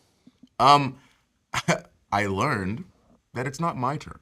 It's our turn. It's our turn. Except when it's your turn, because then it's not my turn anymore. My turn is our turn. Your turn is your turn. He's getting it down. He's All getting right. it down. He's learning. He's My learning. favorite Billyism, actually. Yeah. Well, how did it feel playing against a tournament winner? Because there was a full tournament. We highlighted that before. 400 duelists, over 400 signed up to compete here, and you had to go against the best of the best. So not only did you step up to the bat, but you were challenging the best duelist in the event. So how'd you feel, honest opinion, stepping into this finals match? I felt crazy. Going through 400 people, and they're the best one. Then I'm coming in, hey, I'm going to beat you. I've been on this game for a couple of weeks. Let me school you something, kid. But honestly, I was really nervous just about what they were going to be able to play. Because like I said, I'd been playing with this Kashira deck for a little while, and I felt like I understand it. And obviously there's some deeper set rules of Yu-Gi-Oh! That there would be no way for me to understand until I'm, playing for a long time and, digging through ranked and all that stuff. But I felt like I had a good handle of my deck and what my cards did. I know there was a couple of combos that I would try to put together, but I'm just not, my brain is not clicking there yet. But it's cool to see how all of the things interact. So I would play with the deck for a while, and then I'm going through and seeing the cards. I'm like, okay, well, why would I keep this in the deck? And it's like, oh, because then that brings this out, and then you can special summon this, then link summon that. And it's like, oh, there's trails to follow everywhere in your deck. It's not like one thing gets stopped and now you're screwed. That is a good understanding. That is essentially what, it comes down to when you're learning through the game. I mean, you said you've been learning for the past couple of weeks. How was learning? Was there an important lesson you learned from dueling? What would you think would be your most important lesson that you learned? Probably patience, because I feel like it took me a second to understand the benefits of going first or second, and then just how not being able to attack right off the jump if you're going first, can affect the rest of the whole next play. And it's not going to be a game that, I mean, it might be where there's 10 or 15 turns, but these are ending in 3 to 5 turns because those combos that people can put together. Yeah. Can be a very fast-paced game. Now, I want to get some insight into your background dueling. Do you have a favorite Yu-Gi-Oh card, all time, whether from the anime or a modern card that you've been playing with? What's your Xavier Woods favorite card? Probably that Shangri-La. It's a good one to have. That's a good one. Yeah, because when I understood, the the special summoning and getting that on the field, and then reading like the third thing, like, oh, you get to put a monster down every time somebody's main phase pops up. It's like, hold on, wait, what? So Now, go for I'm it. just gonna skip a little bit. So you talked about learning through. You have your favorite card. How is wrestling like competitive gaming for you? Is there any similarities that you can draw between your Master Duel match today and maybe some of your wrestling matches that you've had? 100%. I think that there's a lot of overlap with wrestling and video games, especially with the idea of escapism, not in a bad way, but having that thing where you can blow off some steam, having that hobby that you can like possibly turn into a job, or having that hobby that you, through the internet, you found people across the world who like this. You don't have to speak the same language, and you can still interact with these things. I think video games are great for that, card games are great for that, and wrestling's great for that. So I feel like, kind of like how we talked earlier, I feel like we're all the same kind of nerd. You know, there's a generation of us who fought through going through school, liking these things and getting made fun of, or not being like the cool kids. And now all of this stuff is at the forefront, and people are actually taking a second to understand why people do this. Like it's why you watch reality TV. It's why you listen to music. It's why you like cars. Like this is our way to escape into this different world, this different reality where someone has made these crazy rules and these crazy cards, and there's these spells and how they interact. And I've got my cauldron down of things I can do, and I think it's the best. Now I go up against yours, and I've never seen that before. Now I'm learning something completely new. You see the same exact game in a completely different way than I do, and now we can learn from each other. And sorry, I feel like I've lost the question. Oh no, but, like, that was a perfect well played. answer. That was phenomenal. Yeah. Yeah, I mean, I agree with you in that we're back, right? Like, it feels like people are proud to be fans of Yu-Gi-Oh! At this point, whereas back, when we were younger, sometimes the experiences weren't always the same there. But I'm happy that we can have people like you coming on as well to highlight this, that not only is it a great game to play, but it's a game that you can learn as well. But I want to touch on something Billy had asked, WWE Superstar. How does it compare to WWE Yu-Gi-Oh? But more importantly, how did your match compare to famous WWE matches? Either one that you've had or an all-time match. Do you have one that comes to mind that you would compare it to? Let's see. The main difference in these stories is that I obviously won my wrestling match. Okay. All right. Yep. No, but being able to go out there against somebody who might be more notable than you or more experienced than you in the space or whatever it is, and being able to step up to face that kind of competition. For me, just as somebody who genuinely really enjoys card games, to be able to play with somebody who's on the level of Kaito, like that's really cool for me, because I'm getting he's mopping the floor with me, but at the same time, I'm getting to see like an eventual legend at work. I got to be a little like stepping stone in like the story of this person who's super talented and has done all this stuff. And so the same thing in wrestling, kind of like when we get the chance to go up against legends and things like that, it's the same thing. It's that M. Bison quote. What is it? For me, it was a Tuesday. Like for them, it's like just another day in the office. But for me, it's like, oh man, this is such a cool moment. I'm gonna remember everything from this. Yeah. I'm never gonna get this experience. That's for sure. Apparently, you left a big impact on Xavier Woods. Something my we're legend, learning. my story, not True. personally. I haven't got to get to reap the rewards from that yet. Yeah, Xavier, what have you personally learned from Billy Break? What's the best Billyism you've picked up? Oh, best Billyism is when you're down, all you got to do is get back up again. There you go. Couldn't have said it better myself. So going on with that, Yu-Gi-Oh! Is about overcoming obstacles that seem unbeatable. It's a big theme in the anime. It also plays out in the TCG and in Master Duel. Have you faced anything like that in your career or life even? Oh, yeah, just hardships, trying to fight through. One of the hardest things, I think, we joked about it earlier, but is that fight against yourself. Because you may have put all the work in, you may have put all the time and all the effort and all the training, but on the day of, this starts to doubt yourself. And now you've got that struggle. And once you can overcome that, then it's like, no one can hurt from my own criticism more than me. Like you can't tell me something worse, and I'm already gonna tell myself if I've done like a bad job, And so just the ability to not to sound corny, but the ability like not to give up. Yeah. You know? Yeah, it's perfect. Yeah. On that topic of kind of blending Yu-Gi-Oh and WWE together and trying to find the overlap, congrats again. Props for stepping up and dueling such an esteemed duelist like Kaito. If you had a 2v2 match, a tag team match, what WWE superstar on the roster are you bringing along with you? Don't break my heart now. Well, I think there's an obvious answer from Billy's perspective.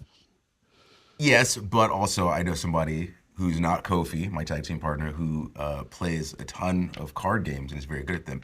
That's one Shayna Baszler. Okay. So she, if people are unfamiliar, she used to be a cage fighter. So she is easily one of the most dangerous people that I've ever met in my life, but also will throw down some cards with you. Rock So she would on. have your back for sure. All right. Oh, yeah. Maybe we'll have to get a second mask at some point then. You know? It's an heirloom. They're hard to get. Oh, true. Yeah. All right, so we kind of already talked about like video games, like Master Duel teaching you valuable life skills, patience, getting down when you're out. But now that you've faced off against a competitive Yu-Gi-Oh player, what does the Yu-Gi-Oh card game mean to you now? I'm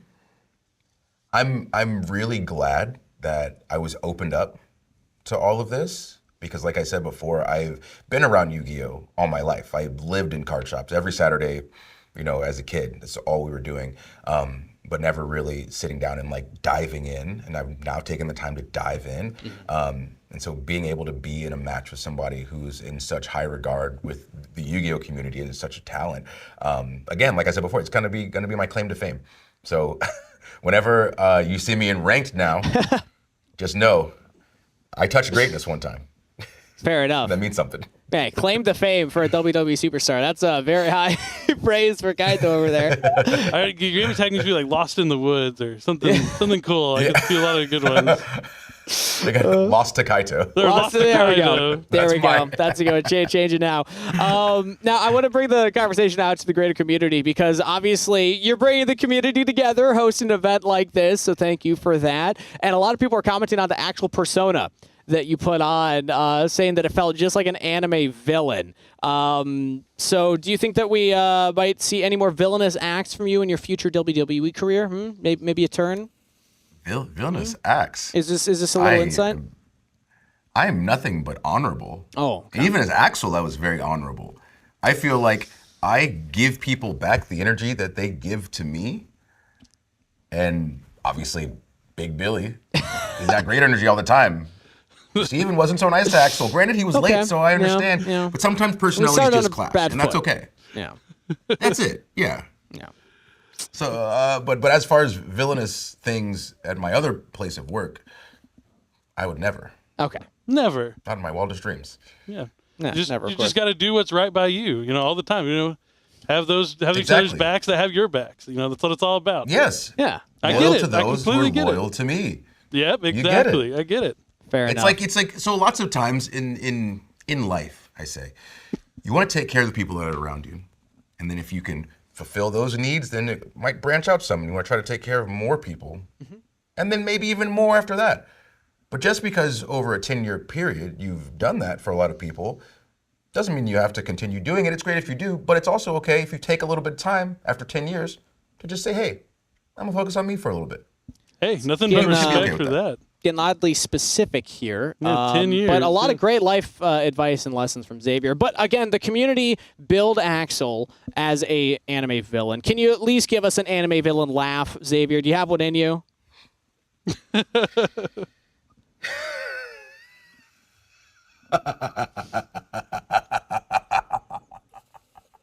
Oh, that's a 10.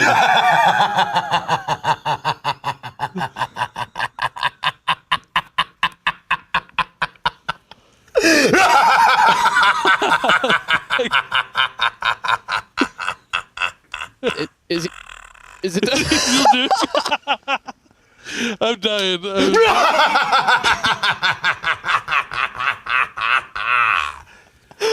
Oh, that was beautiful. That was Yep. a 10. 10. 10. I gotta hold my sign up.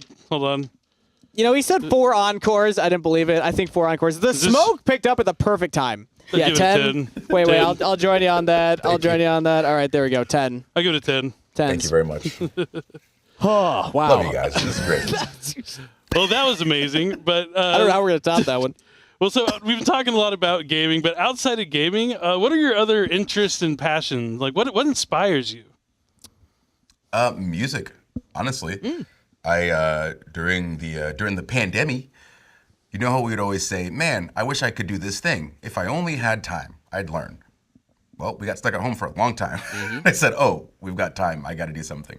So I'd always see people on social media playing bass guitar. You know, when you play bass, you got that nasty stank face. And I was like, oh, okay, well, I want to learn how to do that. And so I started teaching myself bass guitar, which is like YouTube videos and, you know, books and instructional stuff, programs. I'm like, what? It's like 3.5 years in now, I think. But something like that, just learning a new instrument and being able to like produce sound out of inanimate objects that sounds cool to you. I feel like it opens up another section of your brain that doesn't always get massaged throughout the day as we're like sitting in traffic, getting to work, sitting there all day in a cubicle or like editing or like whatever it is that we're doing, whether we enjoy it or not. There's a whole part of our brain that we can mess with when we're done with that. And I feel like doing that, it for me at least, it enhances my quality of life. So I'd say music is probably my biggest hobby outside of video games and wrestling. So I got to ask then, because I feel like that ties into Axel, the persona that you chose to bring to the Yu-Gi-Oh community. Do you feel like in a different life, maybe you went the rock star route? 100%. But it would have been the yacht rock route. Okay. So nothing, I mean, maybe a little bit of heavy stuff, but stuff that's like Michael McDonald, Hall & Oates, very easy listening, because that's... I don't think there's any form of music better than that. To me. I'm not gonna yuck anybody's yum around here. But that's my bag. Love to hear it. But so yeah, just moving on, I guess. Do you have any upcoming plans or events that you'd like to tell the viewers about? So you can catch me on Monday Night Raw, currently on USA, 8 p.m. Monday nights. That's Eastern time. But very soon, I believe in January, beginning of January, I believe we move to Netflix. Yeah, I can't So wait you for can that. catch us there. It's gonna Okay. be sick. Yeah, I can't wait to tune in and see what's going on with that 10-year relationship that you have, Xavier, and where that will continue to evolve. But I want to give you the podium. Final words to the audience, to the people that have been tuning in, watching, your final nuggets of wisdom. You dropped a lot already today, but what would you like the Yu-Gi-Oh community to know before you sign that mask? I'll just do a full rundown. I'm WWE superstar Xavier Woods, a.k.a. Austin Creed, a.k.a. 130, your boys, the New Day, the most decorated tag team in the history of WWE. Also, I am the leader of Up, Up, Down, Down, the greatest YouTube channel of all time. Go subscribe if you've yet to subscribe already. Almost 10 years deep, over 2.4 million subscribers. Come on through. We would love to have you. Ladies and gentlemen, this has been an incredible experience. Thank you for allowing me into your Yu-Gi-Oh homes, and thank you even more for allowing me into your Yu-Gi-Oh hearts. And I want each and every single one of you to know that I love you, Gi-Oh. Yes, yes. He got me again. He got me again. I honestly thought, this is so wholesome. What a great I moment. hoped as soon as he said it. I hoped. Oh, All right. that was fantastic. Well, Xavier, we're going to assign that mask, but before that, let's quickly recap all the clues that we gave the community. Shout out to anybody who did guess correctly. I think we saw a couple people on some of the posts guessing who it might be. I don't know. Were you paying attention to that? Yeah, I saw a few. Okay, there we go. I saw one, and they're like, "Oh, it's Woods." I was like, "How do you know?" I guess it's just that the iconic. second clue. Yeah, that's crazy. The trombone one, That's what though, we'll say. the trombone Yeah. one I felt like was where to kind of start giving things away because you're so well known for playing the trombone out All there the around people the ring. online, I mean, the cumulative knowledge online is insane. But let's go through the clues real quick here. Run through them. Clue number 1, Axel has conquered many titles, and now they're out to level the dueling field. Yes, hint for your WWE career taking titles there. Clue number 2, we haven't seen all these on stream yet. If there's one thing Axel's always been known to do, it's make a grand entrance. I think you made a grand entrance to this event too. I think that played into it a little bit. That's good. You got to. Yeah. You got to. All right, clue number 3 here as we'll get through these. Before they started shredding bass guitar, Axel first started to hand a trombone. That was the one. I didn't actually know this, but you play trombone as well, right? Yes. So I played trombone like as a kid, like throughout my whole childhood, and then a very long story. I started playing trombone on TV at our wrestling shows. Very, very strange rat maze to get to that point and have those two things come together. But yes, I love the trombone. That's fantastic. Maybe we'll get some stank-based bass guitar next on the show.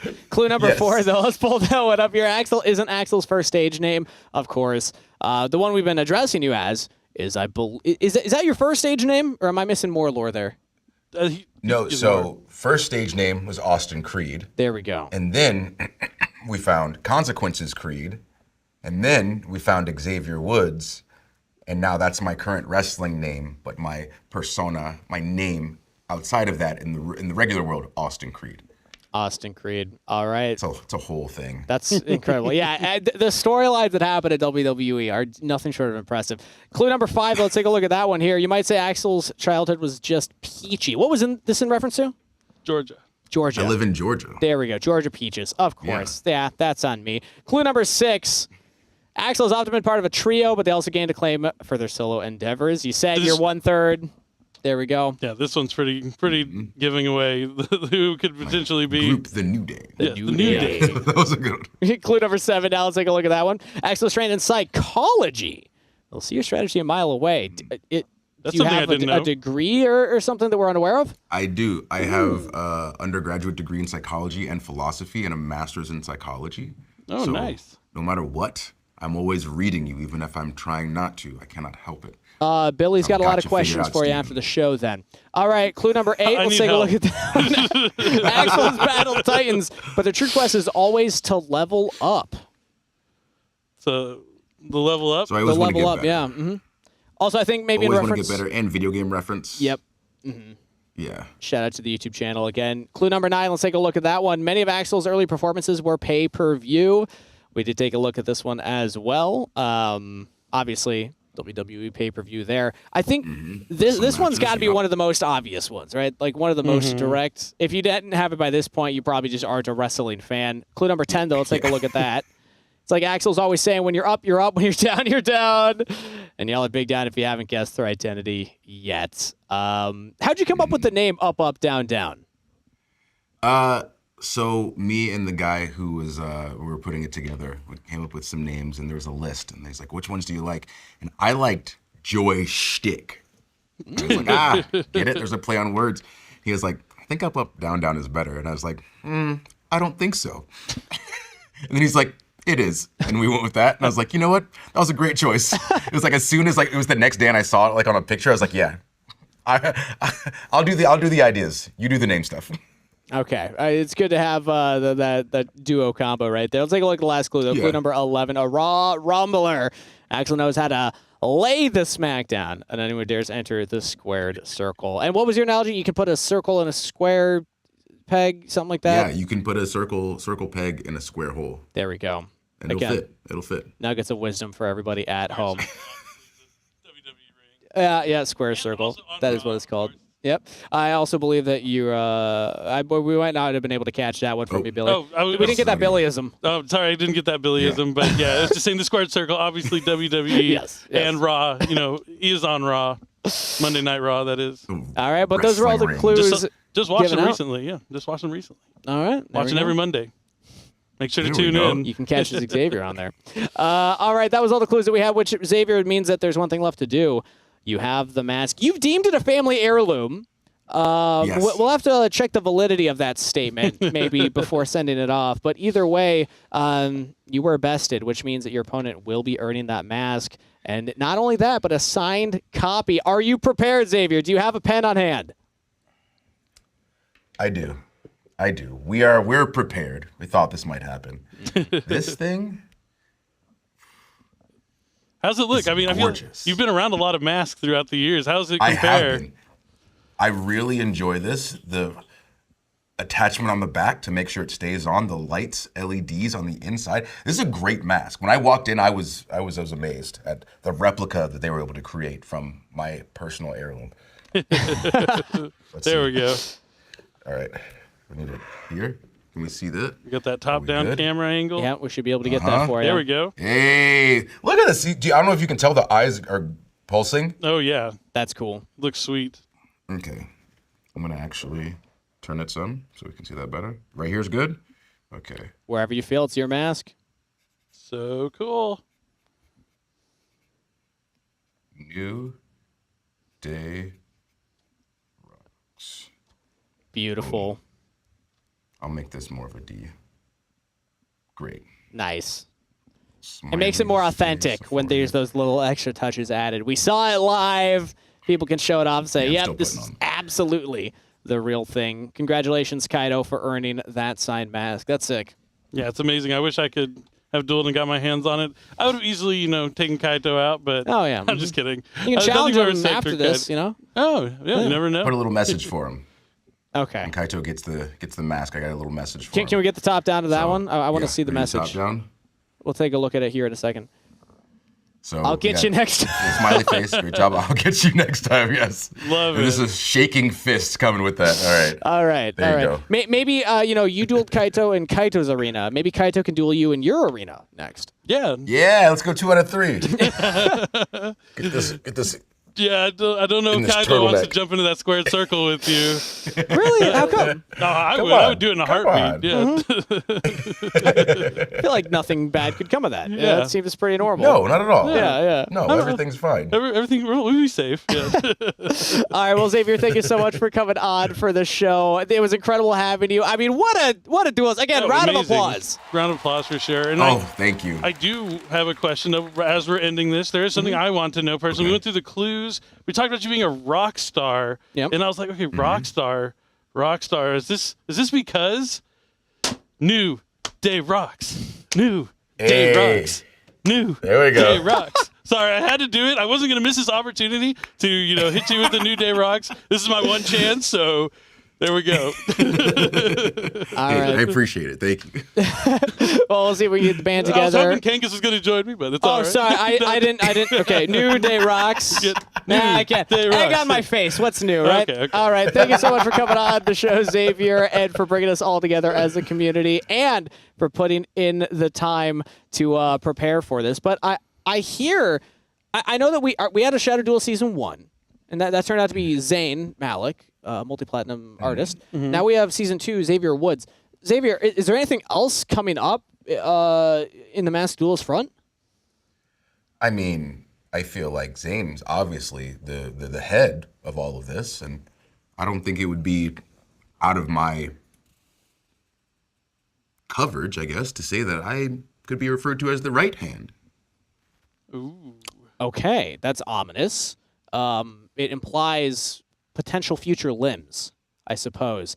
All right. Well, with that little nugget there as well, Xavier, once again, thank you so much for coming on the show. It's great having you. Thank you, everybody around the world, for tuning in and watching Shadow Duelist Season 2. You'll have to keep your eyes on our socials to see what comes next. But for now, duel on, and we'll see you next time.